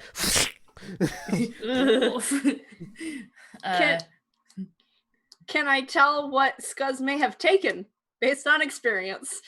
Give me a medicine check. Okay, I'm terrible at. No, I'm actually pretty good at medicine. It's a wisdom. I forget. Natural 20. Yes. Looks like Skuz took 2 elbows to the face. Is what it looks like. Okay. Oh, that's it'll bruise, but that's fine. No, you didn't take anything. Okay. His eyes are normally his eyes are just like a red, like full sclera, big old goblin look. His eyes look very glassy. And he looks a little shaken. He's just like, maybe someone did something, or maybe just getting punched in the nose twice. As you're looking up at your friends, your vision again flashes. Anna is there, still talking. What are we looking at? Scuzz just sort of staring up at you. Yeah. Suddenly stops talking. Yeah, just suddenly jaw stops open. talking and just staring at you. Anna, again, the words are garbled, but you make out Scuzz is dying. We can't lose him.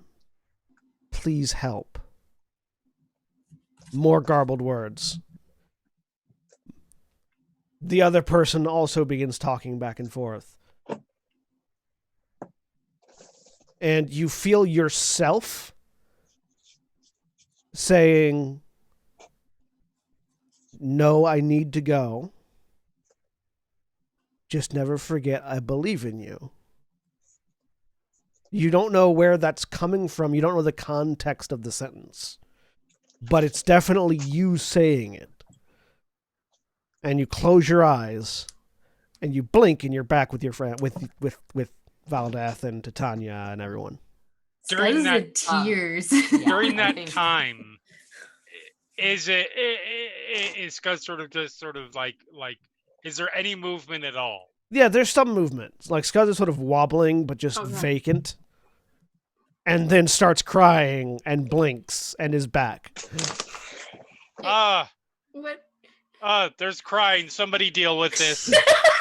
So during Well, that same Titania. period, before there's crying and reactions to the presence of emotion, I want to use my detect magic feature again.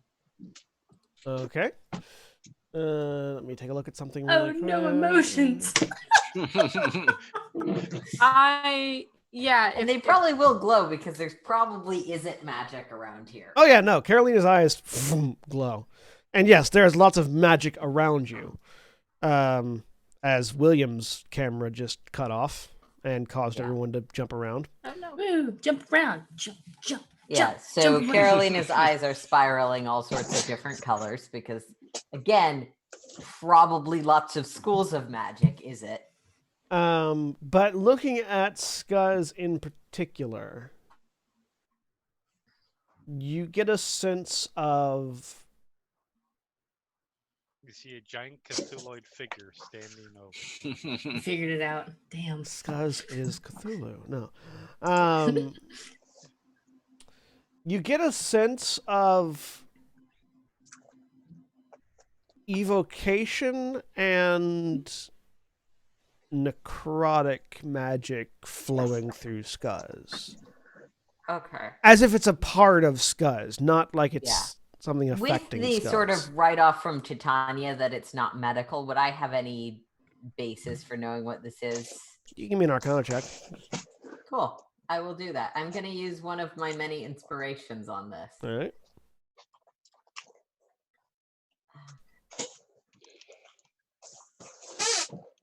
Advantage toggle. I want the advantage toggle to be there. I like it. Natural 20. Oh my god.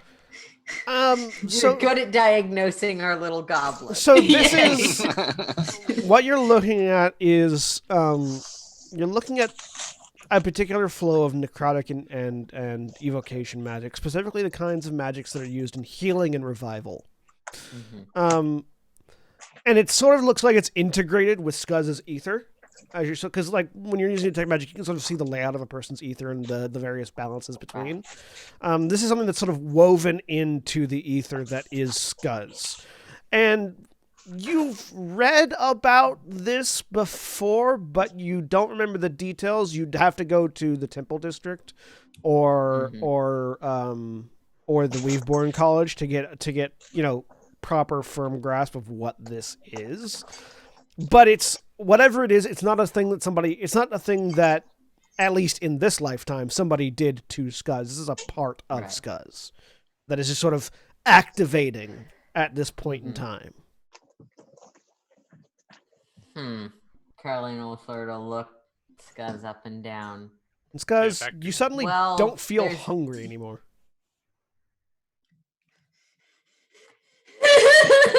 Emotions. Somebody Titania- deal with it.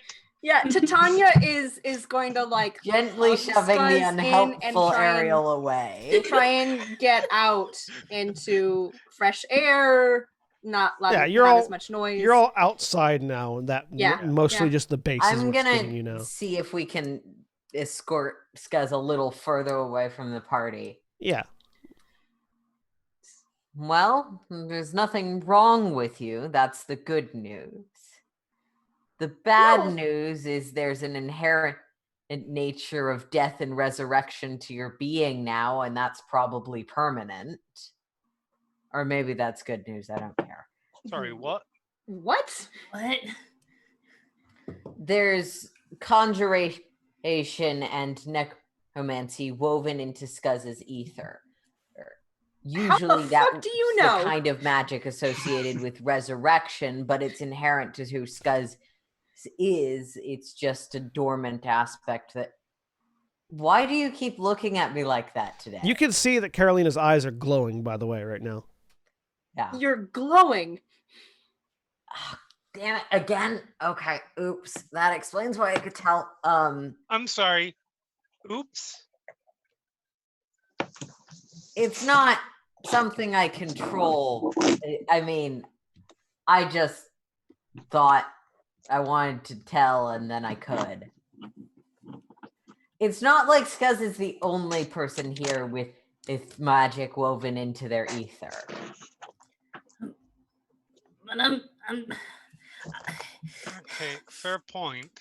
Scuzz, are you okay? 6, 7, 8, 9, 10. 2 ears, 2 eyes, mouth. Mhm.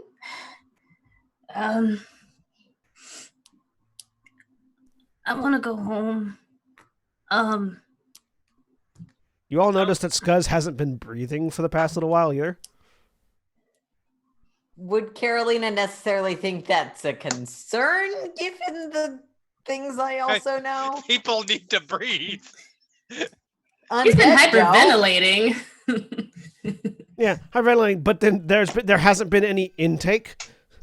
Like Can after either- once Scuzz Can any started of you counting, there's sense been no undead? intake of That breath. might narrow down what this is. Unfortunately not. I Am I can't. undead? No. No, No, probably you are not. not. That seems unlikely. You're absolutely not. You might have been dead at one point. That's different. Relax, it's fine. You're not very good at the bedside manner thing. No, Okay. Scuzz, it's fine. I will accompany you home. If you want to go home. I want to That's- go. I want to. Right. You I'm want to sorry. go This back sounds to- really selfish. I need to go like home. Like Yeah, let's get I you will back. accompany Ariel you take you, there or then. do we need to go get your cousin? I'll accompany you there. no, he's playing. He's doing. No, he's doing. He's gotta get money. I just with my dog. I just with my mom.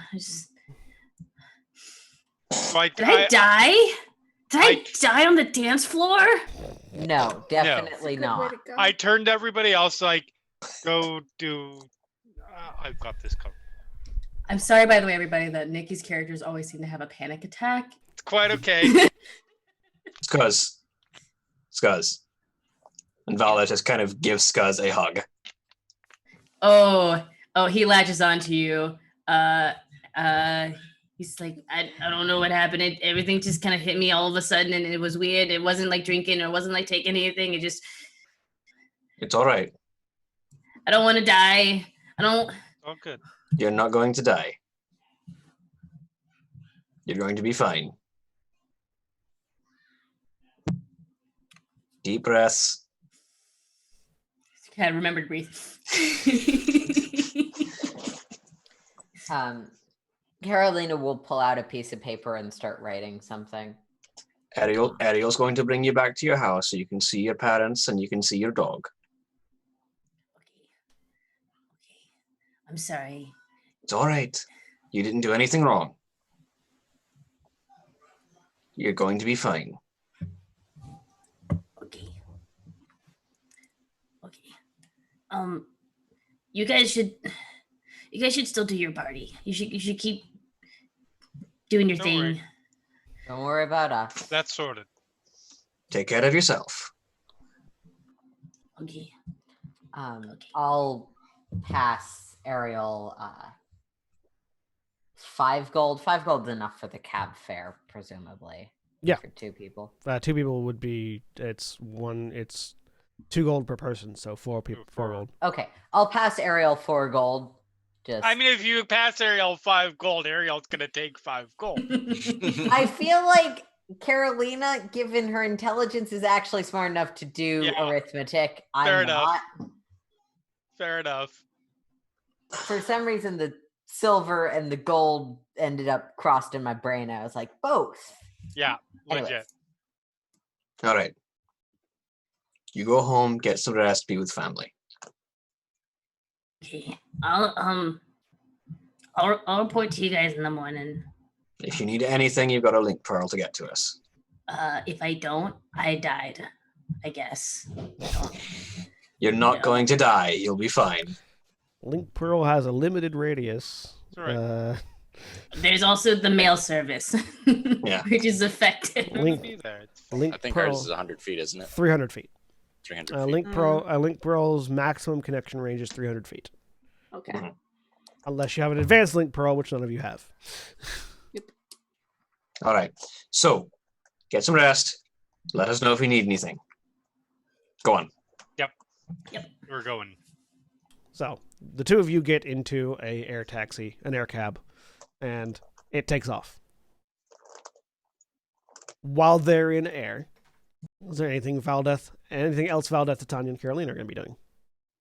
Yeah. So once Scuzz is clearly gone, Carolina will finish writing the thing, fold it up.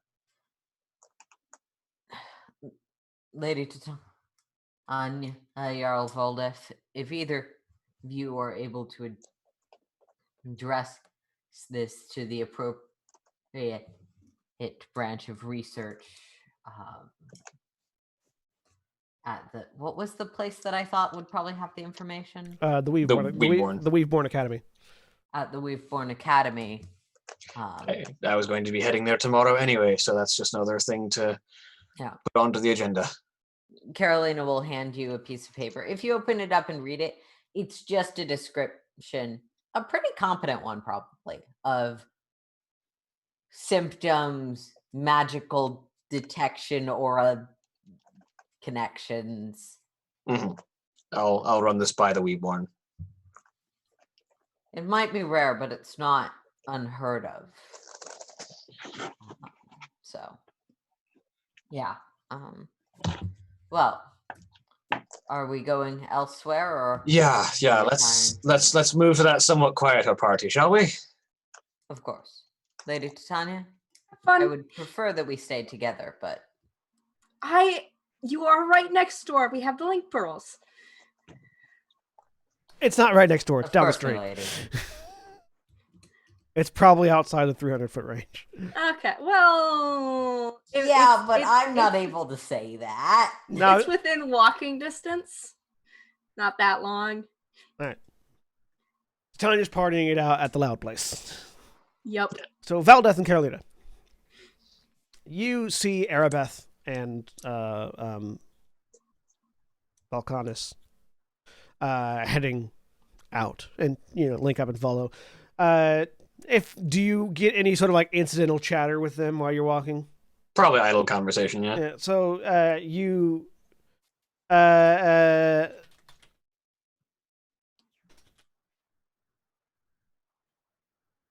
Does she respond? Sorry. More whispers. information. You learn that Arabeth is actually is a student at the Weaveborn Academy. She's studying magic at the academy. She's in her senior year, and this is sort of like this is the 2 of them sort of going out for senior parties and things like that. And Valkanis is similarly, but going to the Izzet Technology School. And they're sort of out on the town partying, and just having a good time. They've been friends for a long time, blah, blah, blah. You get sort of that generic, these are childhood friends storylines. Yeah. happening off to the side as you're walking. Eventually, you get to what is actually a small tavern in this particular section rather than a mansion, and there's a bit of a crowd inside. As you get inside, you see several things on display. There is a particular kind of creature that a particular kind of beast that is native to Morn that somebody has taxidermied into a display.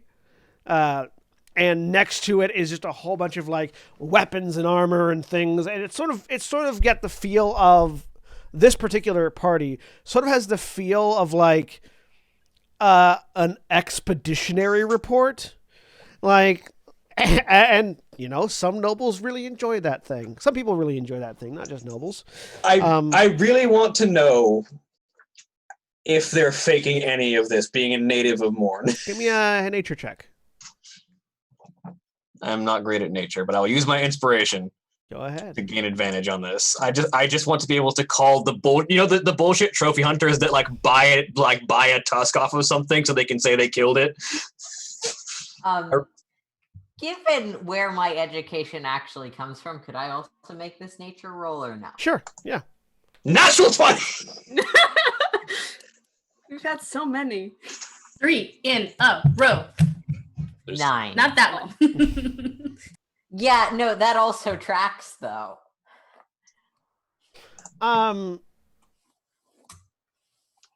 on. I'm trying to look for a specific name. There it is.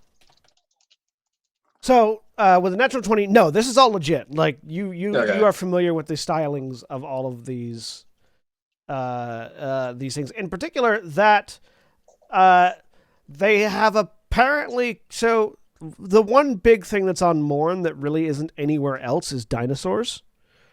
Yes. And the thing that they have taxidermied here, it's kind of impressive that they managed to fit it into the room, is a T-Rex.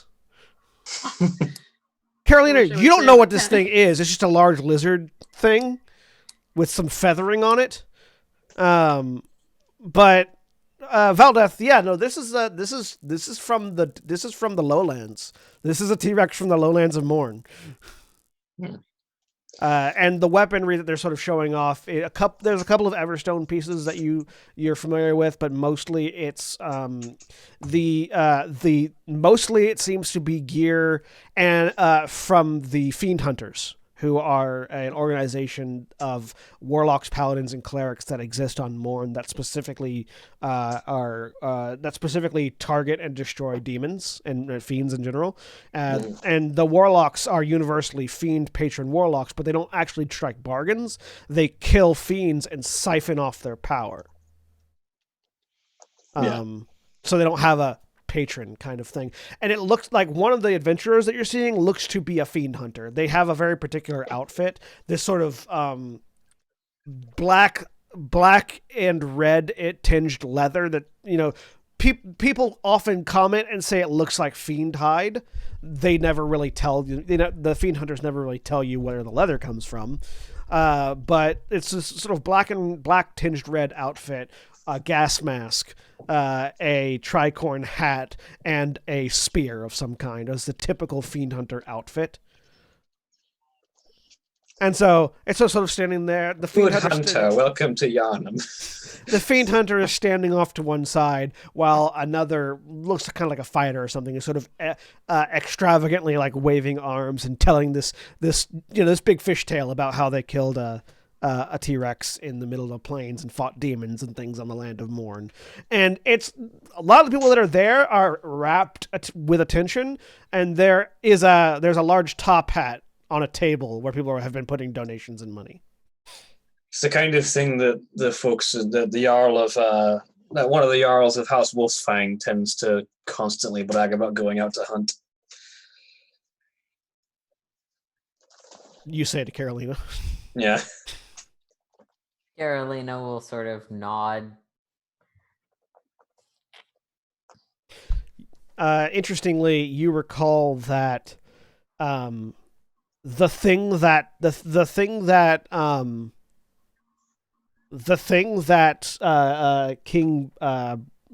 Brynjar Wolfstrand brought to Everstone when he sort of took over as High King was a dire T-Rex that he came dragging behind him.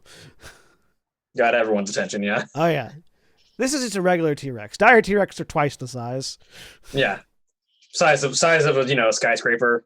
Small 10-story building. Fucking big is what we're saying. From its bone structure, I would expect it to be fatter. They're large predators that they tend to be in constant motion. It takes a lot of food to keep something that big in motion. They tend to burn off most of their reserves rather quickly and then have to eat more. Big mouth, lots of food. But Valdeth will sort of linger around and see if anyone is obviously there's a group of adventurers who are telling the tale, but if anyone else is sort of might be potential clients or looking for people to handle work. Give me an insight check.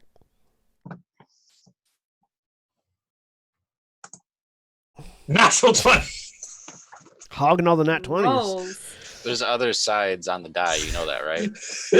Yeah, I mean, we I'm just not have complaining. an advantage. William, how have you managed to weight the dice in roll 20? That's interesting. I'm just that good. Enjoy this next 3 natural ones. Yeah, the next sir. three rolls are natural ones. Yeah, It's just waiting until combat is effective. yeah. It's wait for combat, and then it's unleashing. yeah. I It's think it's gonna be a little earlier. He's found the person, and then within 5 minutes, we will be working for them for free. So, with a natural 20, there is somebody that looks like they're interested in hiring this adventuring party. It's a fairly stocky dwarf with a long golden beard that has been highly stylized with torques and rings from Everstone. That is wearing a very proud, armor that very clearly bears the insignia of their house. If I would have to take a guess, being that he's not in Everstone, either House Gemcutter or House Darmus, I think. It is House Darmus. There is this individual from House Darmus. So Valdeth will sidle over, looking for mercenary work. Looks over at you. Let me make a roll for them. See if they recognize you. I know most people haven't seen you, but there's some people that have. At least briefly. With a 3, no idea. Looks at... Why, certainly. Looks at your chin. You hear the sniff in his voice. One of these Tyrian dwarves that don't grow their beards out, I see. Jarl Valdeth Stonebeard of House Stonebeard of Everstone, at your service.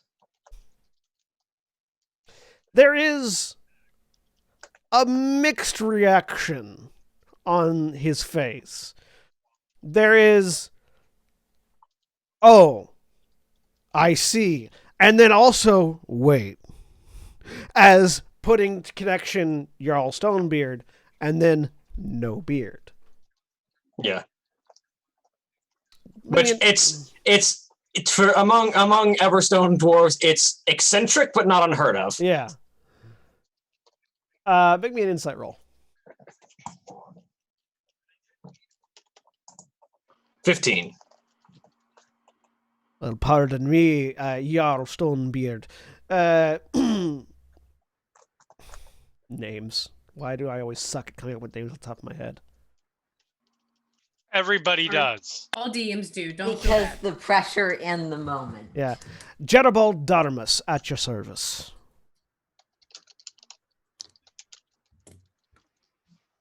But if you're looking for mercenary work, we of the Steel Hearts are also available.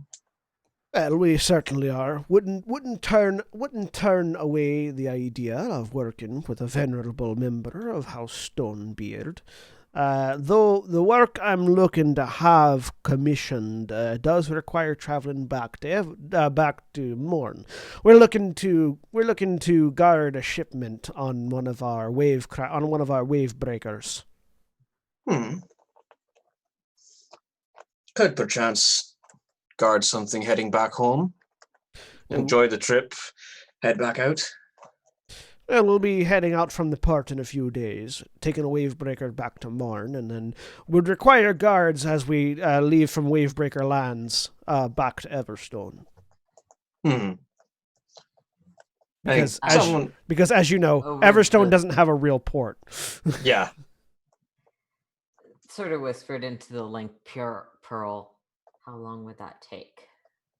Do I know how long that trip usually runs? It's about a week's voyage on water. Also could depend on his boat. Who knows? Yeah, on a wavebreaker, it's about a week's voyage, and then from the port that you would be landing at to Everstone would be about 3 days, and then 3 days back, and then another week back.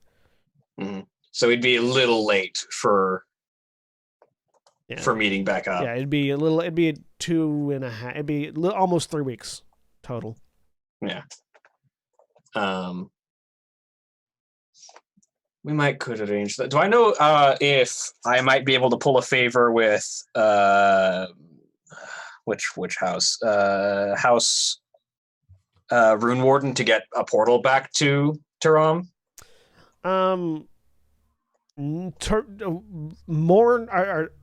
and Terra do not have a close enough relationship to have a teleportation circle, and you don't know anybody in that house powerful enough to just cast the teleport spell. Mm-hmm. But do I think I could get the trip shortened at all? You could probably get a circle back to the coast, back to the port, yeah. So you could cut 3 days off once you're leaving. But not 2 weeks and 3 days is still a little long, but not quite as long. No, you're pretty certain Everstone is so isolationist that you're pretty certain nobody from that house has ever been off Morn. Yeah. And if they have, they're not there anymore. Yeah. And what kind of pay is that looking for? Well, we've got a chest of gems that we'd be willing to bargain with. Give me a history check with advantage. 17. Your guard work like this, depending on the importance of the thing, the value of gems, and considering the length of time, the value in gems you'd get is probably somewhere around 200 gold worth. Total. Definitely something to consider. I'd have to talk to the rest of my company before accepting anything. When are you intending on leaving? And we'll be down at the ports in about 3 days from hence. Is that the port here? Yeah, the port here. All right. In Toronto. All right. Where can I find you if we're looking to take up on that offer? Well, if you're looking to accept, we have a man staying at the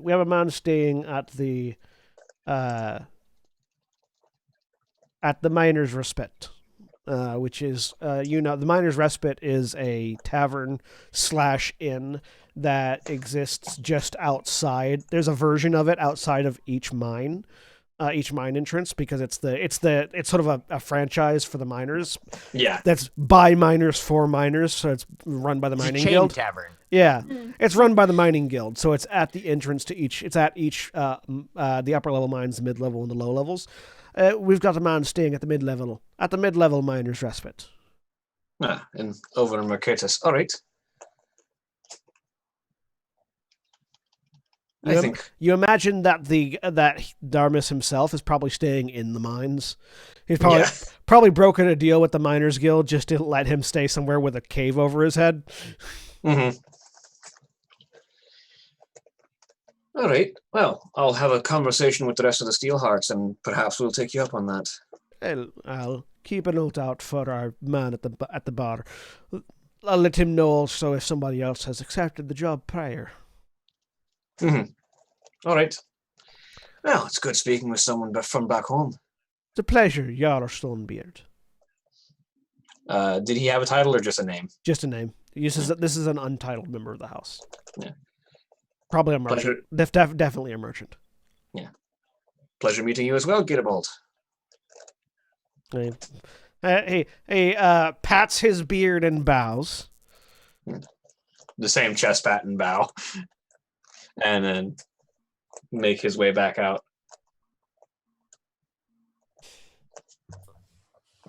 Follows along. Well, there's something. Maybe. It'll take a while, but who knows? I'm always a bit hesitant on cutting timetables too close. There's the risk of the delay, bad winds, longer voyage. It's an option to put on the table, though, if nothing else. Yeah, and to be clear, I'm not the thing that Varnabas had was potentially work in 14 days, not necessarily a guarantee of work. Yeah. That's fair, but he's also very high ranking, and it would be very rude to show up late. Yes, it would be. Mm-hmm. Well, if nothing else, that's an option. I'm not particularly fond of going home right now either, but it's something.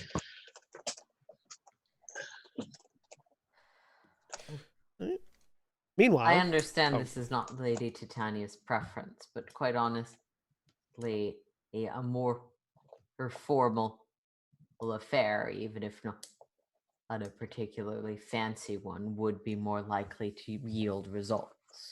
Yeah, we might want to seek one of those out. Meanwhile, Bucket Street exists in Section 7 of the Genties. It is...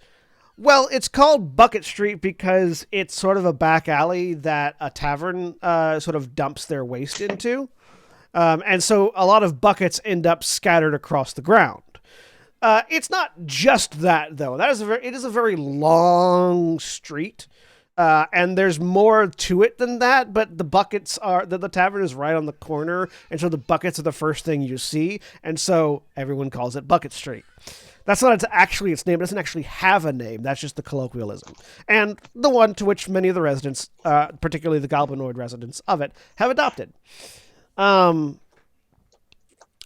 you and Skuz sat down in a taxi and then eventually walked to what is now the entrance to Bucket Street.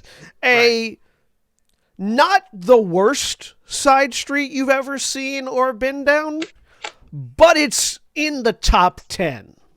Lovely. Or bottom 10 in this case. Yeah. Hey, top 10 worst. Top 10 not go back to. Yeah. As a person who has written his fair share of top 10 lists, this would be top 10 worst. Yeah. This is in the top 10 worst streets you've ever seen. Yes. Top 10 streets that Ariel does not want to ever step her pretty shoes into ever again. The street cleaners haven't been by in a while, so there's a lot of muck on the ground, particularly from the tavern. There are also several goblin dogs playing around on the street. Goblin dogs are rat-like dogs with no hair.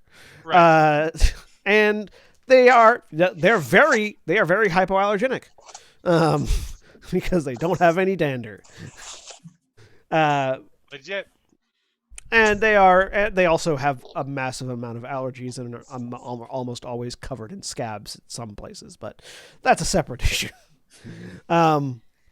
But there is a pack of goblin dogs sort of running around, yipping at each other, playing around, with a few goblin and hobgoblin children chasing after them with buckets that they're sort of holding as shields and sticks that they're play fighting with the dogs. Yes, hyperallergic, hypoallergenic dogs. But Scuzz leads you down Bucket Street and eventually comes to what could be said to be the centerpiece of the street, mainly because it is a house that is partially collapsed and being held up by industrial grade reinforcements that definitely don't belong on residential houses. Several warning flammable and explosive signs sort of splattered about like decorations, and a door that's only sort of a door that's sort of quarter hanging off a hinge. Scuzz goes and he knocks on the door. He like Ariel, you drove over with him, so you just kind of you've never seen Scuzz so subdued before. And so he like very automatically walks up to his house, and then like instead of like just barging into his own house, he knocks on the door. Interesting. You knock on the door, and the upper half of the door opens up because it is a 2-part door. And you see the no nose to speak of, wearing a very flowery dress that was clearly designed for someone who does not work with their hands and is being worn by someone who works with their hands. Specifically, the very strong clawed grip of Mrs. Buckets. Or Ma Buckets, who sort of leans out looking directly at Ariel because Scuzz is below and thus can't see. What was the accent? Boston mom, right? Boston Jersey mom. Boston Jersey mom. Feel your Jersey. Oh my god. Oh my. Hello there. Hello there. How can I help you? Welcome to Mrs. Bucket's home of ill repute. How can I assist you? Pleasure to meet you. I would simply say, and I point down. It's just a big. It's Scuzz like pulling himself over the door, big old eyes, like beginning to cry. He's like, "Ma!" Oh my lord, Scuzz! And she grabs Scuzz by the neck and yanks him over the door. And the strong iron grip of your mother pulls you into a hug. A hug that starts with the neck and then eventually gets to the body. No. He just collapses. He absolutely starts just bawling. And just breaks down. It's just like, this is my friend April. Ariel's great. Please tell me that was in character. It's totally in character. Yes. all right, Miss Avril, would you please come in? And she kicks the door open and carries Scuzz down. You are now Avril Lavigne. Yeah. Somebody has their limits of how they're willing to let their name be taken. Ariel, thank you. April, fine. You start putting me with the singer of Hello Kitty, we've got problems. Oh no, I was thinking. No, thank you. Bedtime. Hashtag valid. April, Avril, Ariel. Got it. Scuzz, you are carried into a kitchen, put into a high chair, and a bowl of soup is put in front of you. This guy's just very solemnly just like eats it as he's just crying, snot coming out of his nose, like the remnants of his bloody nose coming out. Just patting on the back. Now, Scuzz, you eat up and you're gonna feel better. Trust me. And then he stops eating. He's like, I'm not even hungry. That I have never heard a greater lie in my life, Scuzzamo Tea Buckets. You are always hungry, even when you're not. He's like sighs and just like eats it. There's a bit of an acidic burn going down. Yeah. It's the definition of the word slop. It makes him cry even more. It's like home. It's like coming home. There is It's the wonderful thing about the fact that you don't have to eat is that you can still eat. Yeah, you can still eat. You're just not hungry. Yeah. There is the clattering of feet, both bipedal and not. As a goblin hound with a smaller goblin riding on its back comes thundering down the stairs, and attempts to jump up towards you, but is intercepted by a frying pan. As Ma Bucket just whang the dog mid-air to the ground. Scuzz is eating, no touching. You just watch Scuzz just be like, no, it's fine. He picks up his bowl and he gets out of the high chair and he lays on the ground. So the goblin dog lays on top of him. Oh, yeah. And so both the goblin and the goblin dog are eating out of the bowl at the same time. And Scuzz is still crying. Ariel, you can leave at any point if you need to. No, she's not. She is just standing there watching, not going anywhere. How are you feel? In the back of your head, Ariel, you just hear, "Oh my God." Say one word, I will figure out a way to pull you as far enough out of my head to drown you in a shallow pond. At this point, I'd appreciate it.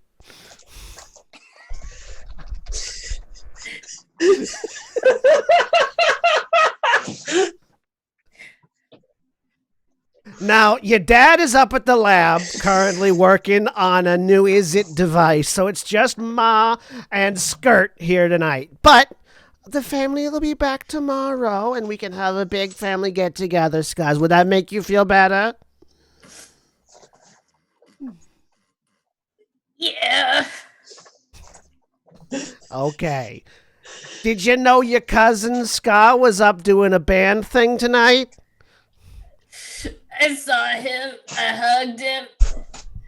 And he like gets more emotional. He's like, I don't want to die. Who says you're gonna die? You're not gonna die. You're Scuzz Buckets. As if that's enough of an explanation. Right? Look, man. Sometimes you have to say your name as a goblin. You're like, that's enough permission to not die. You are my big, strong boy who's off doing adventure and mercenary things, making lots of money, killing lots of things, and having all manner of adventures. You're not gonna die. You're not like Zit. Zit, that one was dead from the minute they were born. But you're not like Zit. You're Scuzz. Zit is not dead. Zit is alive and healthy. Zit just left. Now we have to find out what fucking happened to Zit. Oh man, Scuzz gets up after finishing his bowl and kind of like wipes his face. He's just like, thanks. This is my colleague, my friend. This is Ariel. She Hello. got me here. She's great. I'm gonna have some work words with her, and then I'm gonna go upstairs and sleep. Okay, Ma.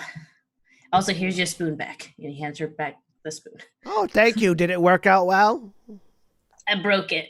That's fine. Did it work? Yeah, it totally worked. Okay, good.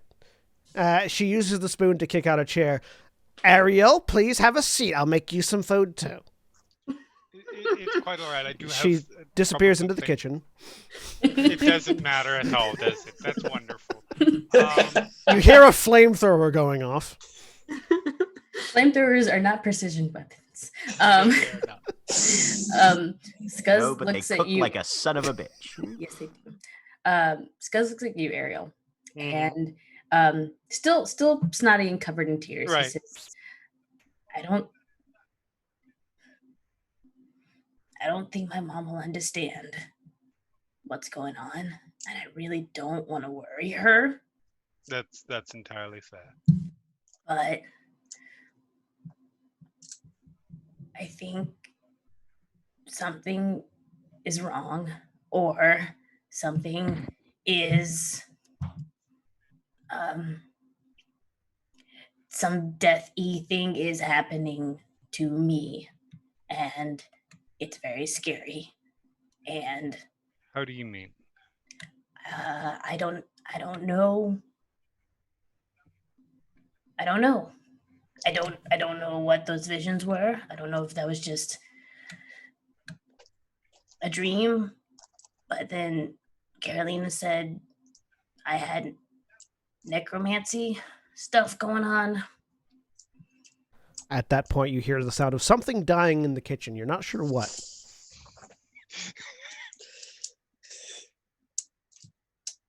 That's the meat for dinner. Yeah, nope, that checks out. Just doesn't realize that he lives in a horror movie. Everything's dying around him. He's like, I'm so scared of death.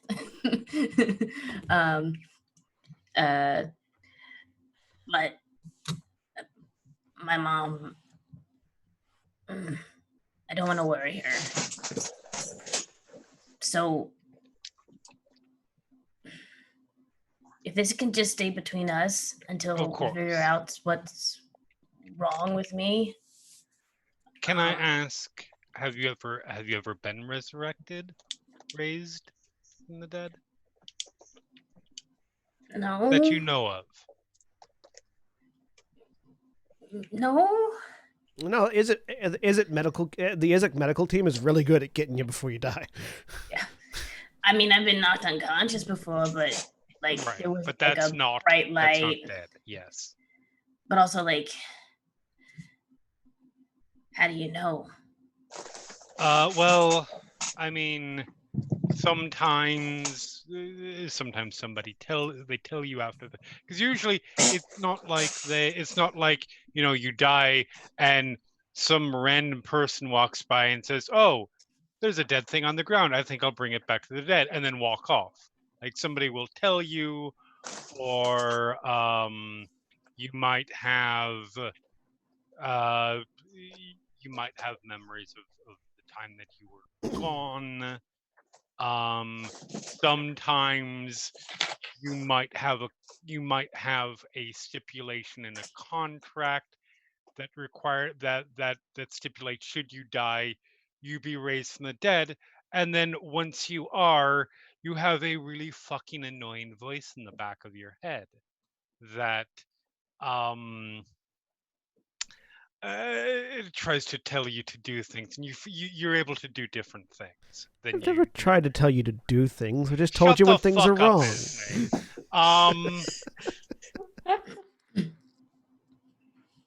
Was that part out loud? That was absolutely out loud. My name's Scuzz. No, yes, sorry. I was talking about never mind.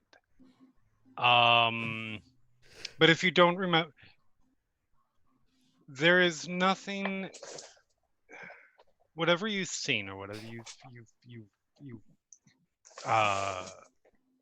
your visions mean, and being imbued with some kind of necromantic and otherwise magic, none of this means that you're going to die, for sure.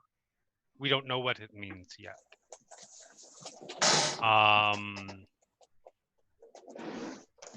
And if we are going to try to, if anybody needed to try to get to the bottom of something, I think we would have about as capable a group of doing so as needed. Whatever was being killed in the kitchen has officially died, and you hear the flamethrower again. So don't worry about it too much. Don't worry about saying anything. You certainly don't want to worry people who don't need to be worried. And just rest assured, we'll get to the bottom of it. Okay. And you'll be fine. Okay. Thanks for listening to me, and I'm sorry if I got blood and snot and tortillas on your clothes. It's all right. Are you staying the night? Or are you gonna go back to the compound? What do you need? Will you be better here alone, or I am perfectly willing to. This would not be the first night or the 770th night that I've spent in something like this area. Ariel, are we friends? Let's not put a label on anything. At which point, Ma Buckets comes back out, holding a plate of the most exquisitely plated sushi you've ever seen. Would Scuzz be a doesn't rude do that. cow. Nikki does that. Which she places down in front of your seating with chopsticks. I'm sure you love it. Thank you. Most appreciative. What do you need?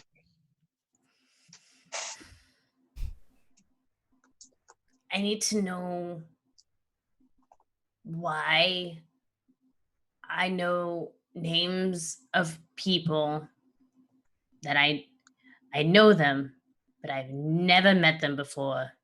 And I Right, was sad that I was dying. of I course, need but to know why.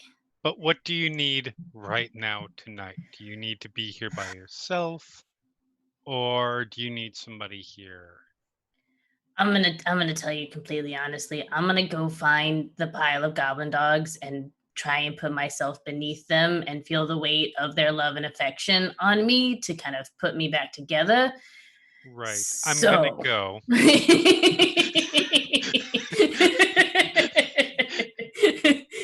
I need to put myself in the middle of a dog pile to feel okay again. But I tell you what, I'm going to stay in the general area, so if you need anything,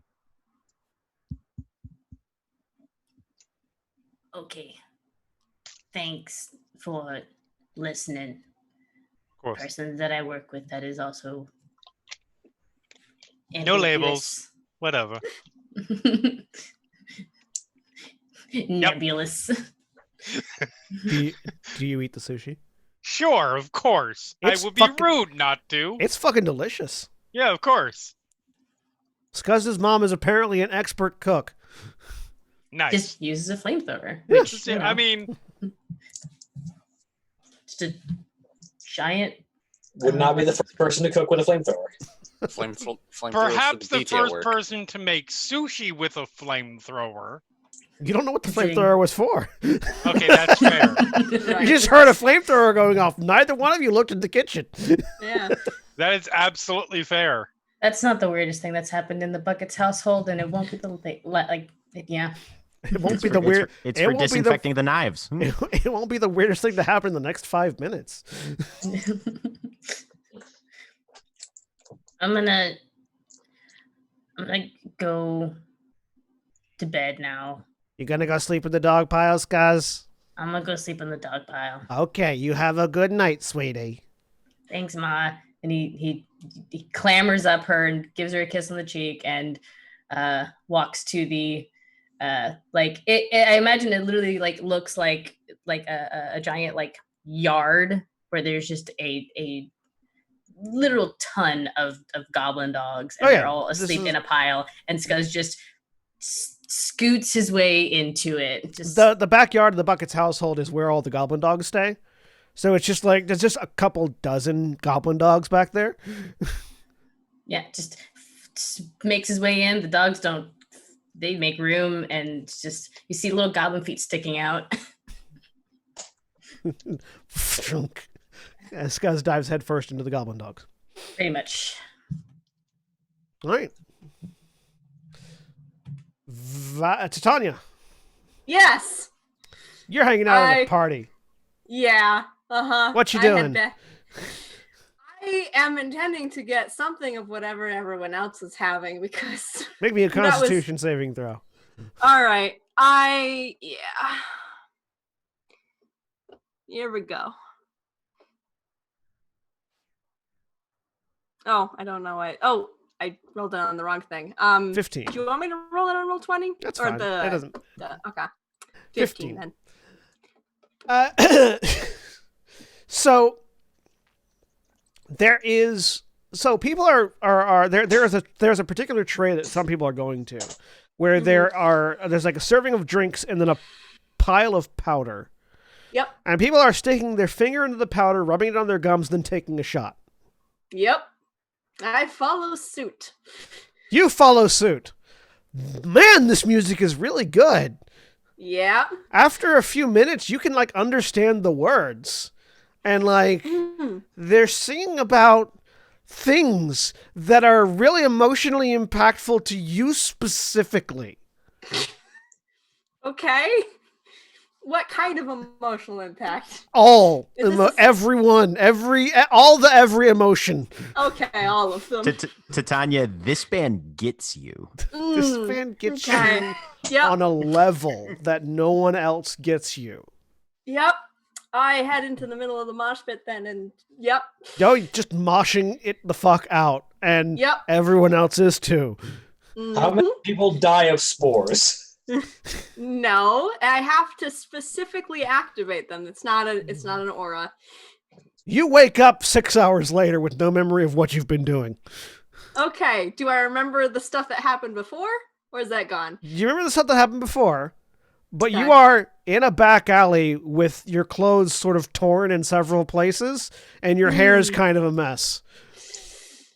And you've got a headache. And it's a headache that is everywhere. Every inch of your body is a headache. Ow. Okay. There's a spell that does something for this, but I don't know it yet. Ow.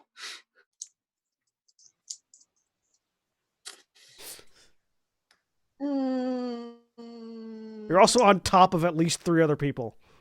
Oh. Okay. Do I recognize any of them? Nope. All right. They're all passed out. You're all still fully clothed, but they're passed out. Okay. All right. I pat each of their heads in turn. Snores. And then go. Because I don't know. And then there's a little voice in the back of your head, Gent's voice, that says, "Go through their pockets." I am not a thief. I am a noble woman. And you're Those not are there. not mutually many things at exclusive. once. No, it's not. But Titania wouldn't do that. That's fair. Gent would, though. That's why his voice was in your head. Yes. Val? Well, Am I anywhere nearby? how long would you have hung out waiting for Titania to tire herself out? I probably would have. I would not have left without Titania. Okay. I will put She it can that go way. for a while, you know this. Yeah. Then yes, I'll say You you're still in can. the area. Finally awake. Yep. Things hurt. Let me go back. All right, let's That get back. direct to. Okay. And it's direct to Valdez, yeah. Yep. I will rearrange myself. It's like what, 4 in the morning now? Yeah. Yep. Where are you? Wait, are you still Well- at the? No, I left that one after I ran into someone from Everstone. Okay. Where are you?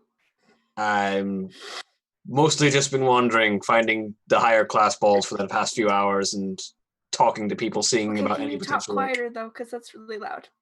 Thank you. What did you take? Good question. I'll come I'm and find you. outside of the. I'm outside. I try and orient myself, and I You have give no vague fucking clue where directions. you're at. Oh, well, I'm here. I shoot fairy fire up into the air. Like a You target Flare. the air. It's not a target. The spell fizzles. damn it. Don't. That didn't work. I mean, there is supposedly like when the spell is cast, there's supposed to like a burst of fairy fire. yeah, and no, then like there's a burst of fire in the alleyway. Okay. It's not a flare. Okay. Fair, There are fair. other spells Does that are she have flares. any idea where she is? Not at the moment, apparently. I'm All going right. to go and take a look around that party site and see if he's in an To alley the nearby. comms in general, if you could describe a thing you can see. Well, Well, there's a she's- dragonborn. Yes, the dragonborn. There's an elf A of physical there's object, an elf a landmark. an elf of I'm in an indiscriminate alley. origin. Okay. I'm going to look through the alleys around the venue where she was last seen partying. Ah, there's I a will signpost. You can see a signpost. There's a sign right there. Okay. I'm gonna What does go it for say? Hang. I have to walk toward it. I'm not that close to it. Walk toward it. You walk towards the signpost. You see on it a name that indicates that you are actually in Nosha and not Celesti. Oh, I'm different district. That's why you can't see me. That makes sense. Different okay. I'm a layer. How Nosha. far the lake pearl goes? Like 300, 300 feet. So you're like on the edge of the link right now. Heading in that direction, I guess. Yeah. Well, that's where we needed to go tomorrow morning anyway, and it's technically morning and tomorrow. Well, I'm gonna take a nap till you get here. Sure. It takes you a little while, but you eventually find Titania. Who partied so hard she Would went you up like a me layer. to escort Lady Titania home, or Please do. I would appreciate that very much while I go and talk to the Weaveborn Academy and then get some sleep myself. gently as much as she needs it, carrying Titania? Hey, I'm mobile. Okay, I will let her walk, but I'm definitely gonna have a hand somewhere. Hand, shoulder, waist, whatever is appropriate, but like Supporting. supporting and also not entirely trusting she won't just collapse if she wanders off. I'll see you back home. Bye. Of course. Yeah. And you know what? Caroline is feeling a little passive aggressive and is going to pay for boat fare, not plane fare. Oh, that's going to be great with the hangover that Titania has. Yep. That's the plan. That would be 1 gold for the 2 of us, correct? Yes. Cool. I will pay that. So the next 30 minutes of your life, Titania, is spent going down waterfalls in a boat. Magically, so it's not dangerous, but Yeah. there's still sudden drops of elevation. Over and over and over again. Because the mercenary yard is in Ginties, and you're in Yep. Nosha. So you gotta drop 5 layers. Yep.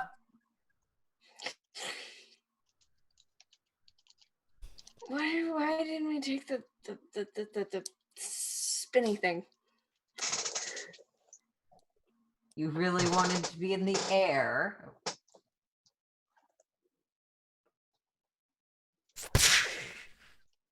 Yes?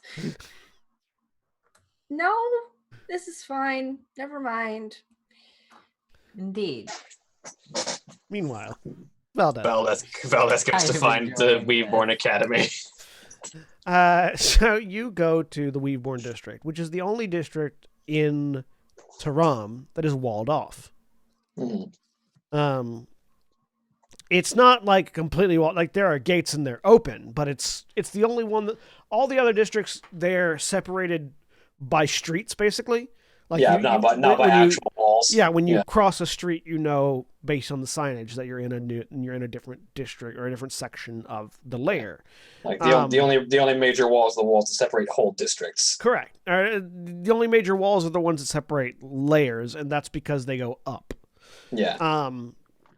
Weaveborn is the only section that is specifically walled off. You enter in through the gate. It's not busy at all because it's 4:00 in the morning. and you find a fairly less populated, but still populated section of the city. It's much more suburban than the rest of the city. There's lots more open spaces, long roads with wider streets, and sort of in the dead center of it is this massive black, like obsidian tower that just pierces into the sky, which is the Weaveborn Academy. It does not have any visible windows. It just seems like a pillar of obsidian. Looks like the Great Pillar back home. All right. Where are you going? Barring anyone that I know who's in Nosha who could answer my questions, to the Academy. All right, straight to the Academy.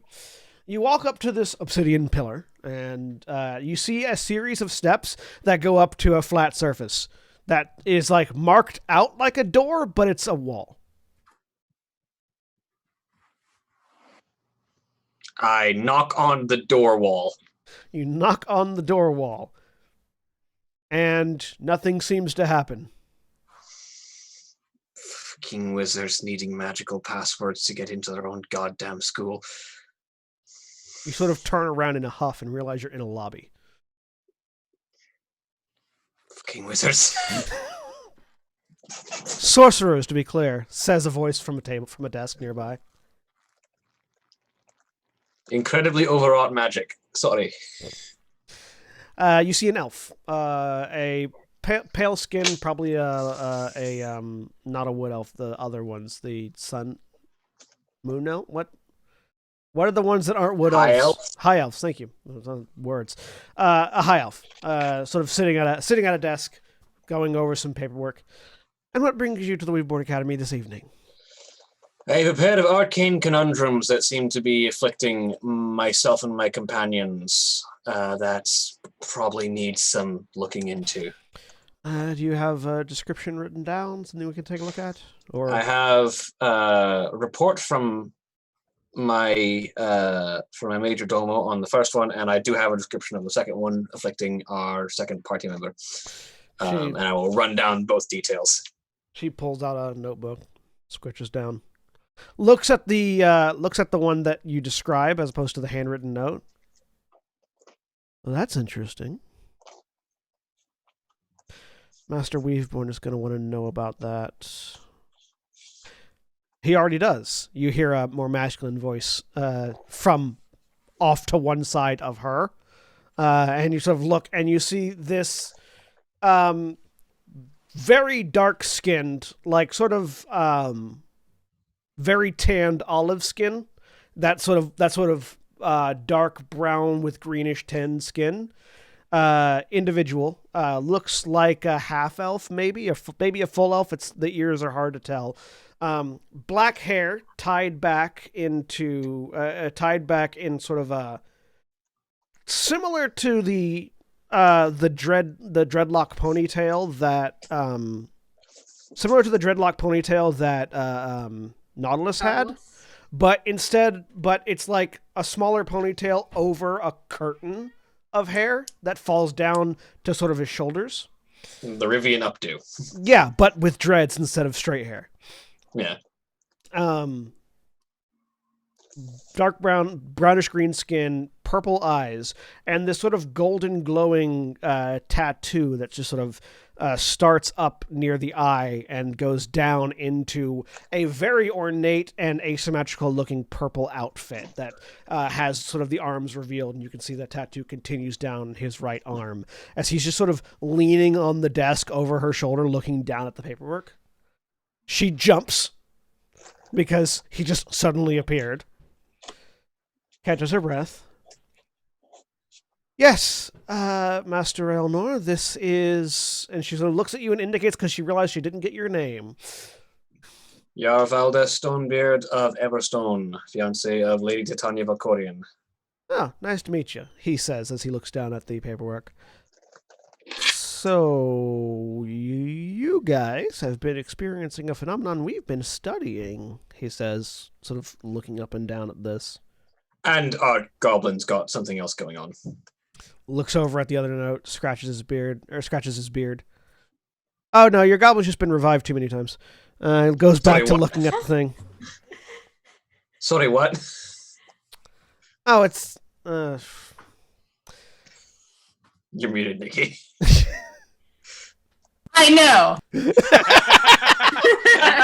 Legit. she looks at the notes, looks up at him. What are you talking about? I'll explain that later. This is more interesting. And he says, pointing at the other thing. Valdeth tilts his head. As Valdeth discovers why Carolina has a disdain for the magically inclined. So, bunch of adventurers near to a royal person having been passing out or seemingly becoming a non-responsive in seemingly random stimuli, pulling out, not remembering anything. Yeah, no, this is almost identical to the other person we're studying. Can I have you bring every one of your party here tomorrow? He says, looking at you. We're trying to find mercenary work, but I can probably potentially arrange something like that. I'll pay you as research subjects. All right. Cool. He sort of smiles at you. Well, I'll see you next week then. Where are you stationed at? Or not next week, tomorrow. I'll see you tomorrow. Where are you stationed at? I will list off. He does that, by the way. He says next week and then not next week, tomorrow. Do the mercenary yards. Cool. Section 8. Cool. Bye. You suddenly realize you're standing outside of your the company house. Fucking sorcerers. Does And- Valdeth beat us home? Oh, yeah. By a good distance. And that's where we're going to leave off for this week. Say goodbye, everybody. Bye. Bye. Bye. So Goodbye.